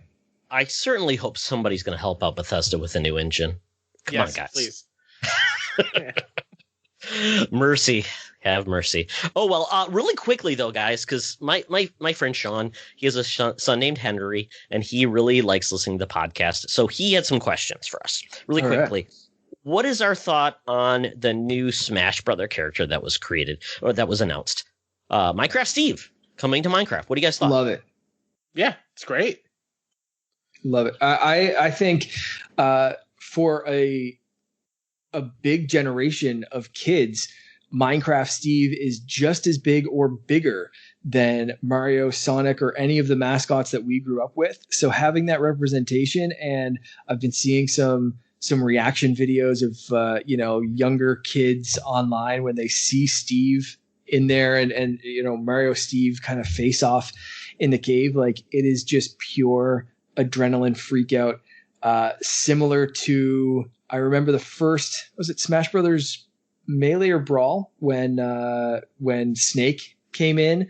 Mm-hmm. I remember watching that trailer when I was younger, and everything just goes blank, and then you hear the and it's like we freaked out. My brother and I, like around the computer screen, like trying to stream that, like like early internet kind of days, and it's been that kind of energy. I absolutely love it. I can't wait to try them out, and seeing Kirby's copy ability to Steve, and it makes Kirby so a good, so great. He looks like a Minecraft pig. I absolutely love it. I'm just shocked it took this long. Yeah, they said 5 years, right? They said 5 years of discussion. Yeah, discussions for it's incredible. Minecraft's huge. I would have thought that Steve would have been one of the first DLC characters when Nintendo and Xbox have got all like buddy. Like it makes so much sense. Minecraft is such a big thing with kids, and to have their like character, their favorite character, represented in this massive game is amazing. It's awesome. Yeah, and some of the mechanics and things they're doing, like they said, they had to rethink each stage to work with that, and I'm not sure how some of those things will work out. Obviously, there was going to be a Minecraft event. Was it today? There was some stuff that came out today. Yeah, they're going to go more into details, but like the minecart going through the blowing things up, building of houses and things like that, understanding how that works, because that's not a fast process in Smash. I'm not sure, but very cool, very cool. Yeah, it's really neat. Yeah, neat. Next question, though, really quick, and it kind of goes into what we're going to go into next. He wants to know about hard drives, because this has been kind of one of the things. Sean is one of the people that I've actually pre-ordered the PS5 for, and he missed out on the Series X, which he really wanted because he's excited about Game Pass and playing Halo, because he missed out on the Xbox One this generation. So he's excited about it. His son Henry's excited about it too, but he's concerned about the hard drive situation, and we did get some more information about that. We finally got the cost of the Xbox Series additional SSD. It's $219. People were upset that it wasn't just $199. That extra $20 is just hanging out there. It's essentially almost 70% of the cost of the Series S. It's been announced that the Xbox Series X only has 803 gigs, whatever, at this point because of OS. That's actually less than the size that the Xbox One takes up, which is 225 gigabytes, which I didn't even know that. I know now. So that's going to be a challenge, because at this point, only Seagate is making that expansion drive. Yep. So their opportunity to bring down cost is lesser than, say, the PlayStation 5 hard drive that they will eventually use, because that will be every SSD manufacturer will make a drive that eventually will work on the PlayStation 5. So, and the drive that's equivalent right now at the marketplace, I believe, is the Samsung 980 Pro, which is $229 for 1 terabyte in that format. So that's a lot of jargon and stuff. But the good news is, if you really want to spend that much money now, you can. But if you wait, you will spend less eventually. Yep. I'm really hoping Microsoft keeps up with the pricing. If we see the PlayStation, like right now, Microsoft is beating the PlayStation equivalent by $10, which is great. But I always worry when there's one manufacturer. We've seen it with Sony. We've seen it with other manufacturers before, that they're locked into a specified little, like, it's the Vita problem, right? I was waiting to say it, like, memory. Vita killed me. It killed me with those storage. Right? What was that? All those specialty proprietary memory systems are always a bad idea. Yeah, so bad. Yeah, even the Switch carts, which are unique, they have the Switch tax, which is essentially more expensive than, say, the equivalent at times, because it's more expensive for the people to actually put their games on that cart, because Nintendo owns the format. It's proprietary. So, but it's worked out for Nintendo at this point.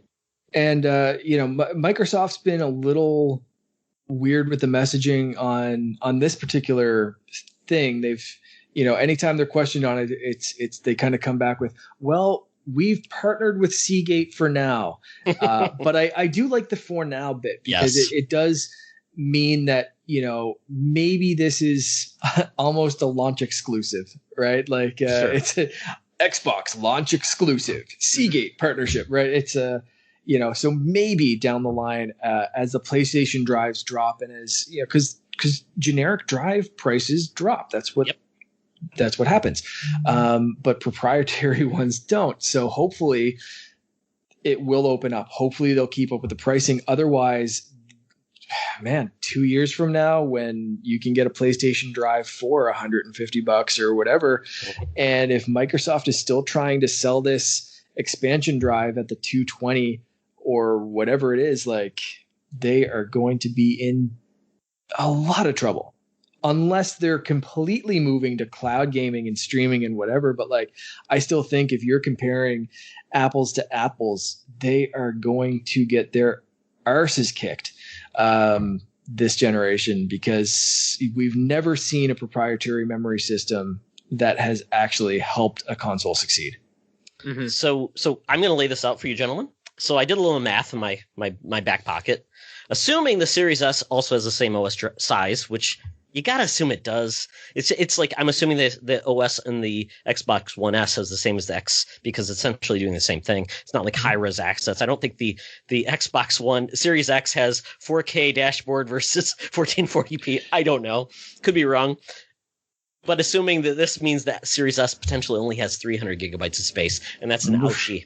Yeah. So so assume most games are 60 gigabytes because I think they are. There's outliers, but you can get 13 games on the Series X. You'll be able to get, and we'll talk about this because the Mark saw a leak which showed the PS5 potentially only gets 664. Yep. It's a great number. Yeah. It gets then 11 games, and the Series S potentially only gets 5 games. Mercy. Yeah. So it. And I know we're basically it's like, oh, a terabyte versus this. It's still not a lot of games. So in between the two, it's still not that much. The PlayStation has a faster SSD, so it's not as big, but it is faster. So it's give and takes. So with this though, the good news is when Mark, you were talking about what they showed on the Series X is the transfer times between that super fast SSD into an external drive, which I don't know. I have an external drive on my PlayStation 5 and Xbox One X. Kyle, do you have external storage? I don't actually. What? Yeah, no, I don't. No. As a physical person, like I need to make room. I just delete it. So. Yep. Yeah. It's faster to install than download. To your point. Oh, yes. Oh yeah. That's another reason why I don't want to go digital because download speeds here are no bueno. Yeah. So to that point, with the faster transfer speed, you can still download and store your games on an external drive. And then all you need to do is transfer them back and forth as how you will, because it's always going to be faster to transfer than download. 60 gigabyte game on most internet speeds potentially could take you hours. We saw, Mark, on the Series X transfer, most games were like 10 minutes max. And that was from just a standard USB, not SSD drive to a USB SSD to whatever, back and forth. And I think that's the promising part. If you are willing to play the storage swap and you plan accordingly, like, tomorrow I'm going to play this game, or in 10 minutes I'll do this, go to the bathroom, make a sandwich. Yeah, get a drink, whatever. Guys, I used to play on the Commodore 128, okay? To load a game that was on a floppy disk, Austin took 10 minutes just to load the game. Ooh. It was called sandwich time. So we're back there again, but yeah, I for one am happy to avoid 2-minute load times. They showed 2-minute load times for Red Dead Redemption 2. Yeah. Going down to like 50 seconds. Yeah, I mean the rotisserie chicken that you can cook while you're waiting for the Avengers to load in. Like that's you can transfer a game. But where are you going to get your tips, Mark? Your tips. I'm a little worried going into this next gen when it comes to like the sizes of the patches. Because like you think of Call of Duty Warzone and getting it like 100 gig patch. Like if you have a Series S and you get a patch that size, it's like one game at that point. So like I hope they figure out a way to not have them be so egregious. And so there was news today about, and this came out this generation, but I don't think it was taken advantage of enough. But apparently they're really pushing for partial game installs. Yes. So Call of Duty is a really good example where maybe you don't play a certain mode, maybe you're done with this mode or done with a story or this or that. You can pick and choose which parts of the game to load first or to keep or whatever. So I think that might help as well. Where maybe you're only playing capture the flag mode, so you have to download a couple of those maps or a few assets for that, that might cut that 10-minute download time or transfer time down to 2 minutes, and then you're really just you're looking at those efficiencies. I have mentioned this before, and it's funny that we're seeing it's a little bit more manual, but I said, like, I wish someone would figure out the Apple-like strategy of a Fusion drive. Of seeing what you want, and the computer figures out what to move and what to keep. And I suppose, it can never fully predict what game you want to play, but, there might be smart ways for the system to kind of figure that out. So that could come with patches or something and say, they notice your pattern of, hey, every Friday this person jumps in, then they play a bit of Sea of Thieves.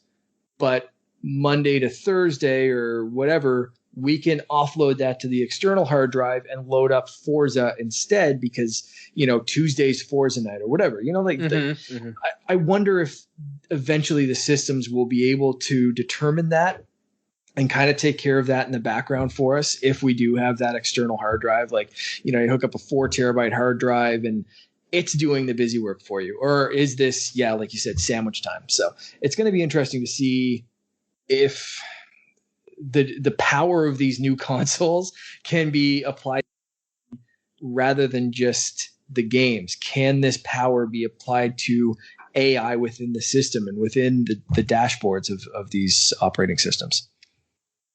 Absolutely. It's going to be interesting. You don't necessarily need 26 language options in your game. So let me choose. So I think smart downloading is going to be an important part. Apparently with the new SSD technology, it needs less redundant data. So we're even seeing that in some games. I think, Kyle, you might have even seen this on the Miles Morales on PS4 versus PS5. The actual PS5 version is actually smaller. Oh, I did not know that. Yeah, that's awesome. It's only a couple of gigs, but still, considering the textures that are going to be loading and all those things, that makes me pretty impressed they can do that. And I think that tech will improve. One thing that Nintendo is known for is their ability to make games small. So maybe they could patch into Nintendo on that type of technology, because beyond that, Nintendo's still doing 1080p 720, but they can make games small. Yep, for sure. Power of small. Yes. So lastly, my news item is really more of a topic, but I don't want to dwell on this too much because I think I've talked about in this past. I'm sometimes a Sony apologist.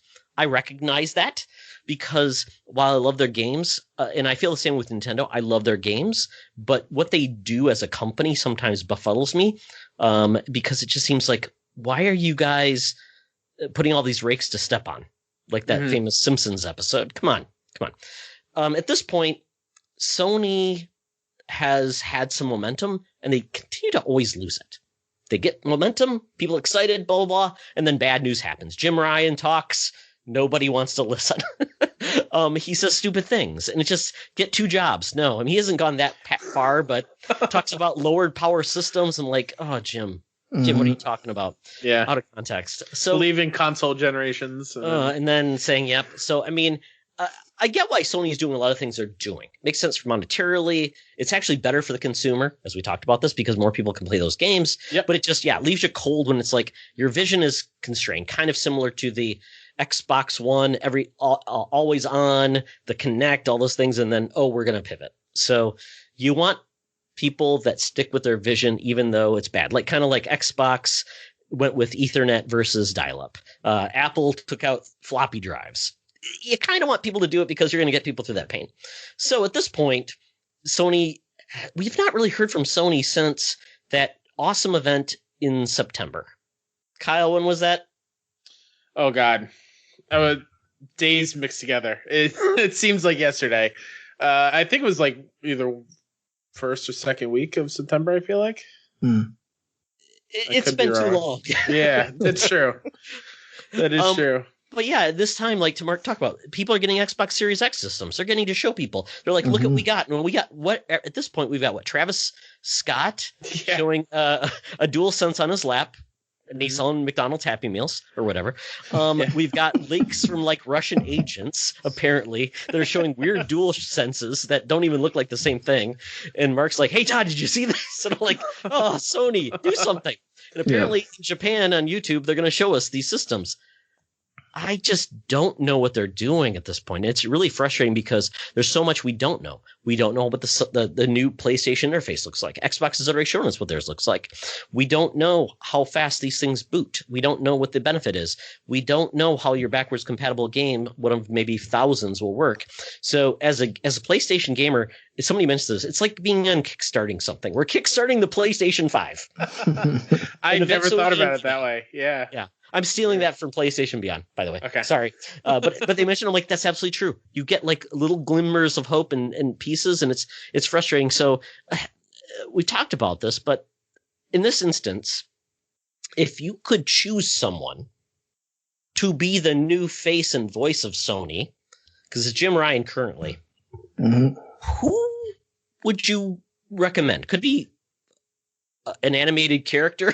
It could be a person from the past. It could be from another person from another industry. Anybody. But who would do a better job of really telling people why they want PlayStation 5 and why it's great? I'm going to call Kevin Butler back. No, not really. Selling tires. I mean, I love Shu. I think Shu would be fantastic as the face of Sony. Like, I feel like most people think Shu is the face of Sony at this point. But I would really love for them to just give it all to Herman. I think Herman Hulse would do an excellent job now that he's the head of Worldwide Studios. I think he's an excellent person to showcase the love of PlayStation and why you should have a PlayStation, because he was in the trenches already. He's made some massive games for Sony already with Horizon and the Killzone series. Like, he knows what PlayStation's all about. And teaming up with Kojima and giving him the Decima engine so Death Stranding could be a thing. Like, I think Herman could kill it if ever given the chance. You know what I always say, trust a German.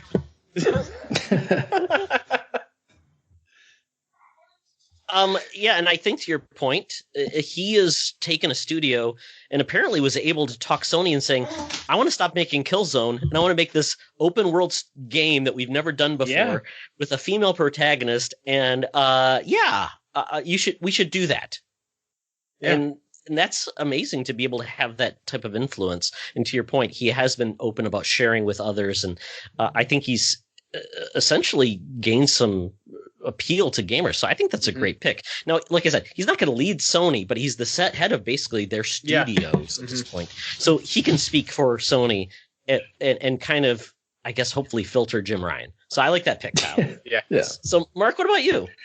I liked Kyle's first mention of Shu. I think he's such a personality, and he's so, we have Phil Spencer as the bright and happy gamers guy on the Xbox side, and I've always felt that Shu kind of brings that same kind of energy, passion, friendly openness. He's just such an engaging individual that I think he'd be.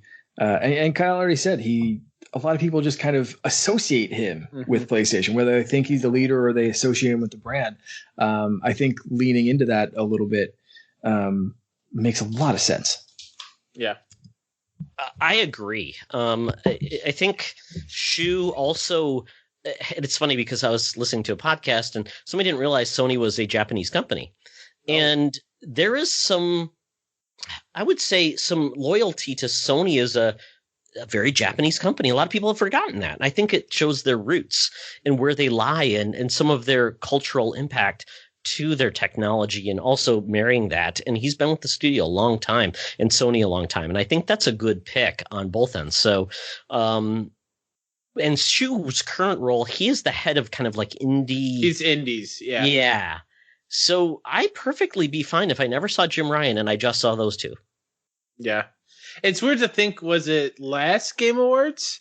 You had the moment of the big three, or was that 2 years ago with Sean Layden, Reggie, and Phil up there on stage? I think that was two. It was 2 years ago, yeah. And now you go from those three, which I also think Sean Layden did a fantastic job as that person from PlayStation. Yeah. But now we have Jim Ryan and Doug Bowser, who's still finding his footing, I think, in Nintendo. Has anybody seen Doug Bowser in years? Yeah, I don't know. Until he made that Bowser joke, I think, at E3 last year, during the Direct. I said that last time. I said he's kind of still riding on his name, but doesn't have that personality. And Phil's like a household name at this point, and everyone's trying to catch up. Absolutely. 100%. Yeah. We've lived through Sony making mistakes, and now they're pretty much making more of right decisions than they are wrong ones. Mm-hmm. So let's keep that train going. I don't want to go back to what we'll talk about in a second, previous generations of Sony. Because that's not a Sony I want to live in anymore. No. Yeah, so we're essentially going into the bonus round, and we're going to basically, a lot of the things we've heard about are going to be actually eerily reminded in this console war. This is Console Wars Part 4. Really, the generation I think most people will be familiar with, because it was essentially the last generation, Xbox 360, PS3, and Wii. So before we start, gentlemen, which of these systems did you own? I had a PS3 and I had a Wii, but much later than when it first came out. And no 360. Nope. Okay. Yeah, I had a 360 and a Wii. My brother, again, similar to last time, my brother had the PS3. So I played that one, but definitely, again, Nintendo focused for the start of this generation, and then went and picked up a 360 and went really hard into the Microsoft ecosystem at that point. I owned all three, but did not get any of these systems at launch by far. I was late to the Wii party. PS3, I was looking for a deal on that system when it was actually eventually be affordable. And the 360, I bought that system because I won my fantasy football league. Nice. Wow.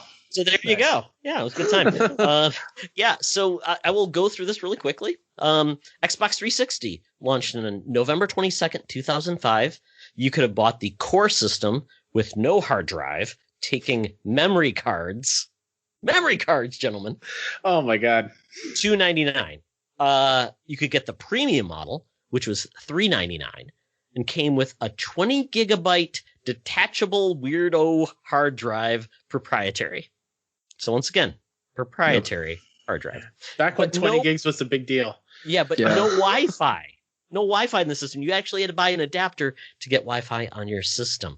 So we're getting into like the connected era, which is kind of funny. The PS3 was the next system to launch almost a year later, November 17th, 2006. You could get the 20 gigabyte system for $499 or the 60 gigabyte system for $599 US, but with Wi-Fi. And fully backwards compatible. Exactly, because it had a PS2 inserted into it like a mama bear and a PS1. Yep. Mm-hmm. Yeah. Turducken. Yes, it was. And it looked like the George Foreman grill. Yeah. Then we had the Wii, Nintendo Wii, for it was November 19th, 2006, 2 days later, with a whole big 512 megabytes baked in, but only $250. Wild. It's crazy. Standard definition. Yeah. Versus the two other consoles touting HD graphics. Yeah, and this was the first generation that actually launched with kind of like an online store. Yeah. Hard to believe, huh? It's very crazy. Yeah. I will also say the Wii launched with not only their standard catalog of games, which I'll go into that, but also a virtual console. And if none of you remember this, this is a big deal. You could play all of these Nintendo classics, and they were all there to download for an affordable price. And that just drove people insane. It's like, really? I can play Super Mario Brothers again for $5? Yeah. It was a revolution, really. And that was the code name of the Wii while it was being developed. But it really, really was. At that time, especially when you saw the Wiimote and you realized that could be flipped on its side and basically be an analog to an NES controller, it was like, but wait a second, I can actually just play NES games on this thing as well, like, and go back through the back catalog, and they're going to add more, and it was a great time to be a Nintendo fan, and they really celebrated the history. So, and again, at an affordable price. So when all these other consoles are touting like, next generation graphics, we're this or that, Nintendo really leaned into that blue ocean strategy of make it affordable, hit an audience that maybe hasn't played video games in 20 years, or that doesn't play video games at all. So by hitting with, hey, remember Super Mario Brothers and Super Mario Brothers 3 and whatever? Those games are here, so you can play them again. But also, you can play this game by just swinging this thing like a tennis racket. That's instantly understandable. There's no combinations of buttons. There's no double triggers or double sticks or anything like that. It was just instantly, here, Grandma, hold this. And one of my best memories of this console launch was my grandmother actually beating my brother in Wii Sports. and she had never touched a video game in her life. Mhm. And my brother and I at this time, of course, were big gamers playing our whole lives. And for her to completely just stomp him out playing tennis, that was such a big deal. My whole family's around the TV watching this go down. He still hasn't lived that down. And it was, it's just one of those memories that it's like, man, that was a very, very special system. Very different from the others. And you really started to feel that, especially later in the generation when we started getting more HD TVs were more prominent, and you really started feeling like third-party power versus shovelware and that kind of stuff. But early on in this generation, man, the Wii had a winning formula and just did stuff that the others weren't even thinking about. It's amazing they could fit 2 GameCubes into that small form factor. Pretty much. Which is funny because, the system was a 480p max system, did not go the HD route. It was affordable. And apparently even the Wiimote tech was apparently planned for the GameCube back in the day. They brought that forward. And it was the first time where Nintendo said, we're not going to compete on power. So that's why it was really an affordable approach. And I think that was where it was one of the first systems that I think we can all say was really hard to find. Oh, yeah. For a long time. Yeah, so I remember my friend bought, Sean, once again, he bought 2 Wiis, and I think he ended up selling one for $500 they found. So scalpers started probably with the Wii. Yeah, I was a sophomore in college. So I was upstate New York, and we had a Walmart in town, so we would be camping outside hoping to get one.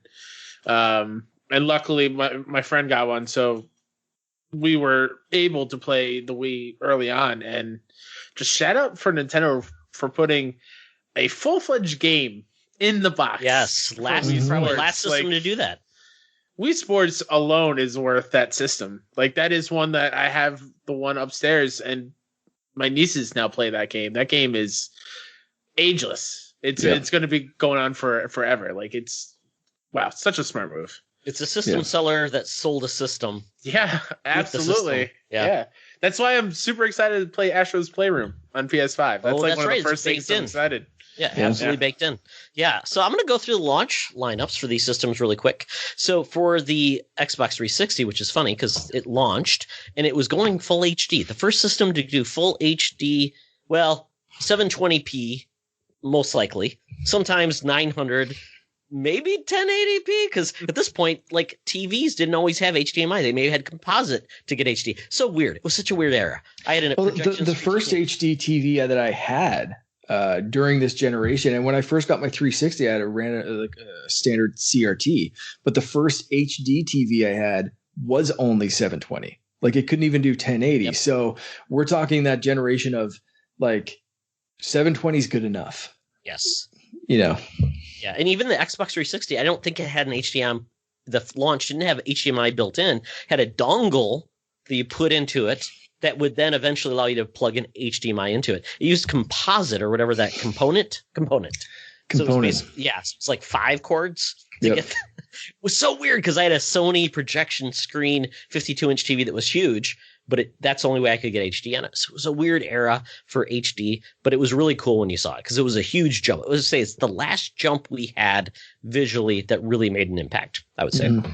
Yeah. But for the games that launched, Amped 3, I forgot there was actually an Amped 1 and 2, Call of Duty 2, Condemned Criminal Origins, FIFA 06, Gun, Cameo, Elements of Power, Madden NFL 06, NBA 2K, NBA Live, when that still existed, Need for Speed Most Wanted, and NHL 2K6. Does that still exist? I don't think NHL 2K exists anymore. Okay. Perfect Dark Zero, Peter Jackson's King Kong, the movie, the game, Project Gotham Racing 3, Quake 4, Ridge Racer 6, Tiger Woods PGA Tour. That doesn't exist anymore either. Thanks, Tiger Woods, Painkiller Crash. And Tony Hawk's American Wasteland, which may come back. Couple of games on there stand out as we've been talking about acquisitions, and Cameo, I believe, was on the GameCube box when that console first launched. Yep. So there's one that Microsoft took over and then launched the next generation of systems. And you mentioned another one that I think was Perfect Dark Zero, right? Perfect Dark. Yeah, that was right. Yeah. That was the other. That was. I mean, Nintendo N64 thing, and then again, switched over. So two big Nintendo. Well, one big and one advertised Nintendo franchise that was taken away by Microsoft, and again, we're seeing maybe the beginnings of that happening again or something, but it's funny how history will kind of repeat itself. Yeah, and Gun was one of the famous like cross-gen games where it came out on the original Xbox and then the 360. It was one of those I forget what they call it. It's one of those systems we were going to experience that really this gen ongoing is the cross-gen game. Is it really important? How long does it last? And we continue to see that, I guess you would call it a conundrum continue. But we also launched with Xbox Live Arcade, which was pretty fun. And I think at launch, those games could be no bigger than like 50 megabytes. Yeah, they kept increased that, right? Yeah, they did over time. Yeah, because they had to fit on the memory card, Mark. Right.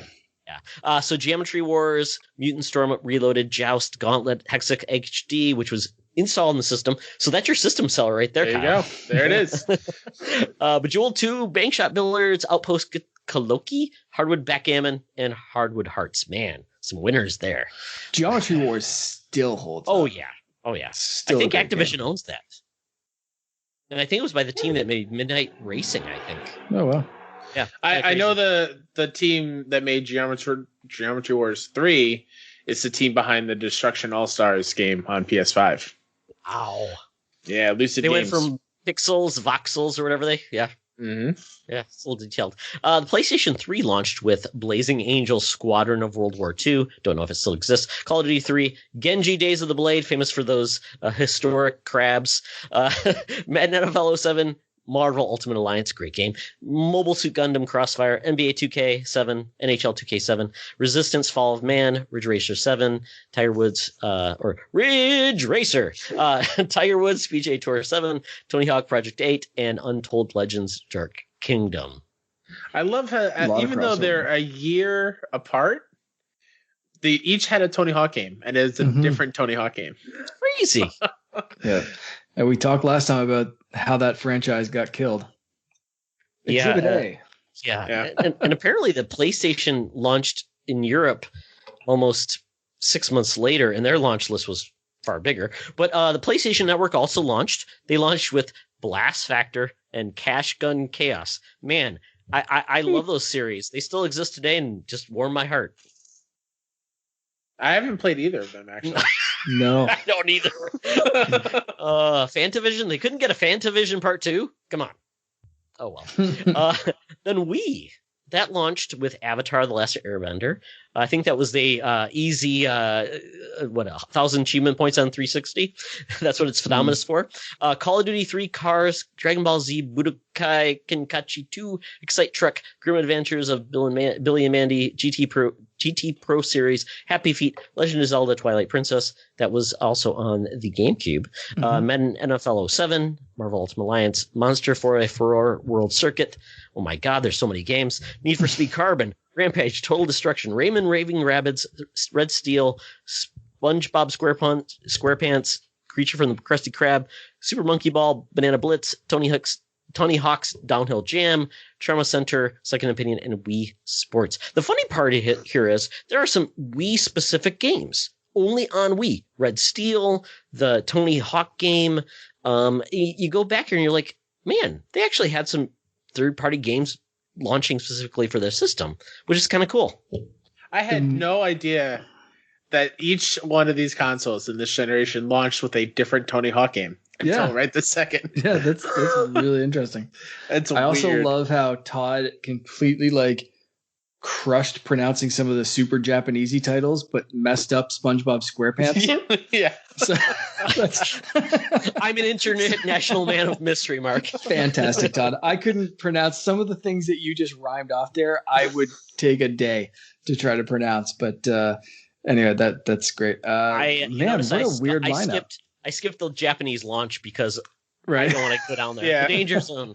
Yeah, no, that's dangerous territory for sure. But yeah, very, very interesting. And yeah, like Kyle said, you see some similar titles, some titles that are maybe slightly changed or specific, but still in a franchise, but specific to one console to the next. And yeah, like it is very telling to see how they just wrung out that poor Tony Hawk franchise. But then we hear the same thing here with Call of Duty, and it's like, you know, that franchise is still going. So what did they do right with Call of Duty that did it wrong with Tony Hawk? I'm guessing that the answer there is stupid peripherals, but we'll never know, maybe. Yeah, and it's funny because Call of Duty really emerged as a huge franchise in the 360 era, whereas Medal of Honor, which was huge in the PS2 era, remember that game, and it kind of died away. So, you know, and this is also the generation where you saw multiple variations of the hardware as well. The PS3 had multiple versions, the 360 as well. The Wii even had its weird like Canadian version, Mark, that was red and no GameCube. Strange little red one. No backwards compatibility, manual, like it opened the disk drive instead of the little automatic slot kind of thing. I never had that one. I had the standard Wii that every other person owned. But yeah, that was a very straight. I really wish I picked that one up just as a weird collector's item. But at the time, it was like, okay, there's a new Wii. I already have one. But it, like, you know, I didn't realize then what I know now, that it was like a Canadian specific, very strange little collector's item. So yeah, I would have kept my Fat Boy PS3 if I knew backwards compatibility would have been such an issue now. Yeah, my Blu-ray drive died on the PS3. I had the 60 gigabyte version as well. Same. Yeah, it was a sad day. And the 360, my 360 never red ring, but it died on Dishonored. Well, I had 2 red rings on the 360. Yeah. My third one is still upstairs right now. Probably wouldn't work if I plugged it in. Who knows? But yeah. And every Wii that was ever launched still exists and survived. My poor Wii, when we bought this house, we were moving everything in, and we dropped the Wii, and it stopped reading discs. Oh no. But still worked. So I hacked it and just used it as a ROM emulator machine. And I still love that thing just because there's so many ROMs on it now that it's like, hey, you're feeling something that's never, ever going to be on a virtual console or an SNES Mini or something like that. Like, yeah, I'll go upstairs and play Battletoads Double Dragon. What are you talking about? Like, yeah, and it's kind of sad because at this point, the Wii eShop is dead. Yep. That's gone. The PS3 eShop or, you know, store, I don't know if you can still buy things on it. I don't know if it's still live or not. I don't know. 360, I think you can still buy games off of it, but I don't know when that's going to die. Mm-hmm. It's crazy I don't know if either of you have ever looked at or used PS Now recently, but when you play a PS3 game, it still has the PS3 UI dashboard that pops up. I'm like, oh man, I'm so happy we're so far away from this. Yeah. So bad. It's a good time. And, you know, at the end of the console wars, it was kind of crazy. 360 had the lead. Then because of some red ring of death, things like that, many billions of dollars. I don't know how much it cost them to fix that. PS3 and their arrogance, they finally caught their way back with great franchises. And Wii was hot at first and kind of died off at the end. And they didn't know what they're going to do next. They obviously went to a different direction, but essentially Xbox 360 had about 85 million, PS3 had about 87 million, and we ended up about 101 million consoles. So that essentially was the last successful console for all generation for all 3 systems. They all did great. Yeah. It was really interesting, and seeing the graph of sales of, like you said, that Xbox leading the pack right out of the start, and PlayStation completely fudging the messaging of like, get another job. And this, you know, it was just, I'm not going to say they're nearly as bad right now, but we are seeing some echoes of that, of like, just say something right, please.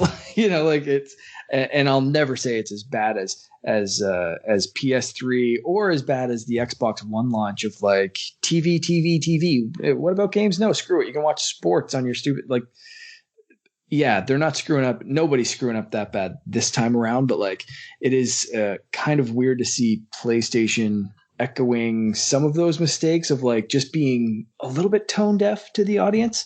But yeah, this generation, they completely turned it around and caught up and surpassed Xbox in the end. And yeah, very, very interesting to see how successful all of these consoles were. It's absolutely wild.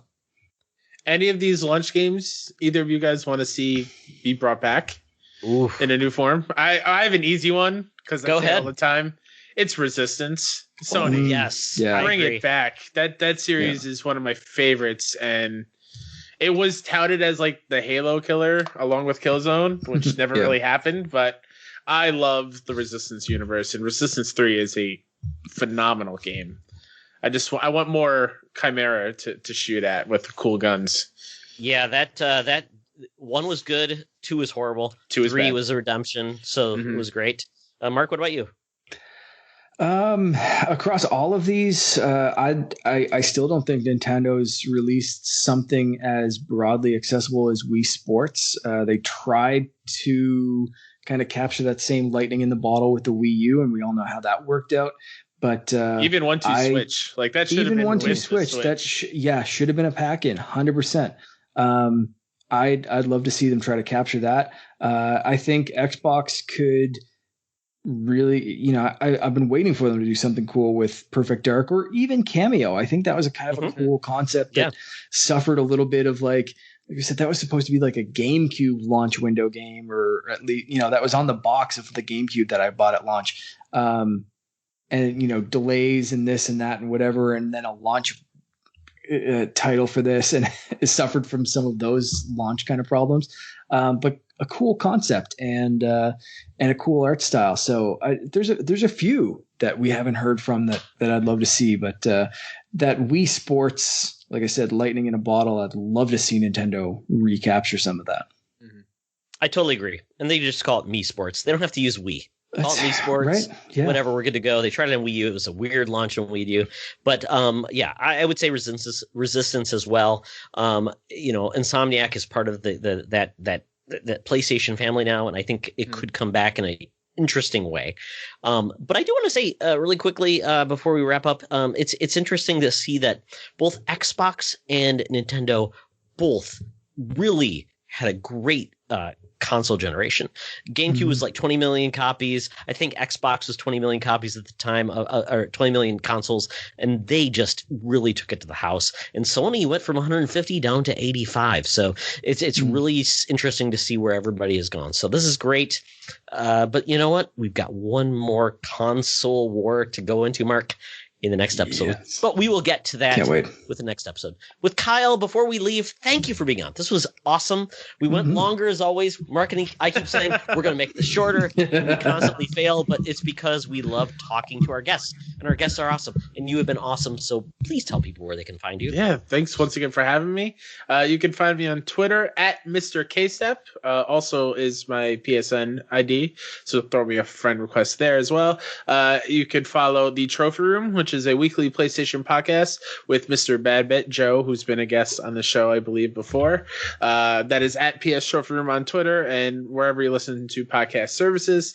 And if you're ever in the New York area and you want to hang out with nerdy people, hit up kindaNYC.com or at kindaNYC on Twitter, where we do like in-person meet and greets where we just hang out and, have a good time. Play Mario Kart in Bryant Park in the city, which I don't know when we'll be able to do that again, but who knows? Have you ever seen Pizza Rat? Not in person, but yes, I've seen the video. And Mark, if people want to find us, how would they do that? Well, you can follow at co_op_mode_pod, at Toxtra, or at _Canardian, all on Twitter. You can follow us on the Facebook group or page, Secret Friends Unite, or if you're feeling a little chatty and want to talk about your favorite console generation, reminisce a little bit, give a game review, whatever you want to do, you can call our hotline at 872-225-2496 and leave something 3 minutes or less, and we'll play it on the show or talk about it on the show or whatever we can do to kind of incorporated into the next episode. Yeah, and I want to give a shout out. Thank you. We just got a great review on iTunes. It was very nice. Appreciate that. That was from Dwight Schrute. I don't know if he's from The Office or not, but and so Mark, Kyle, I say thank you. And remember, it's always better to game together. It's the holidays, the whole family's here, so I got us a Wii system to play together. All right, let's do this. The family that plays together stays together. Jump on your dad! Jump on your dad! No, don't jump! My family adores me. You are really a disappointment. It's gonna be a great Christmas. Celebrate the holidays together with the Wii console. Just $199.99.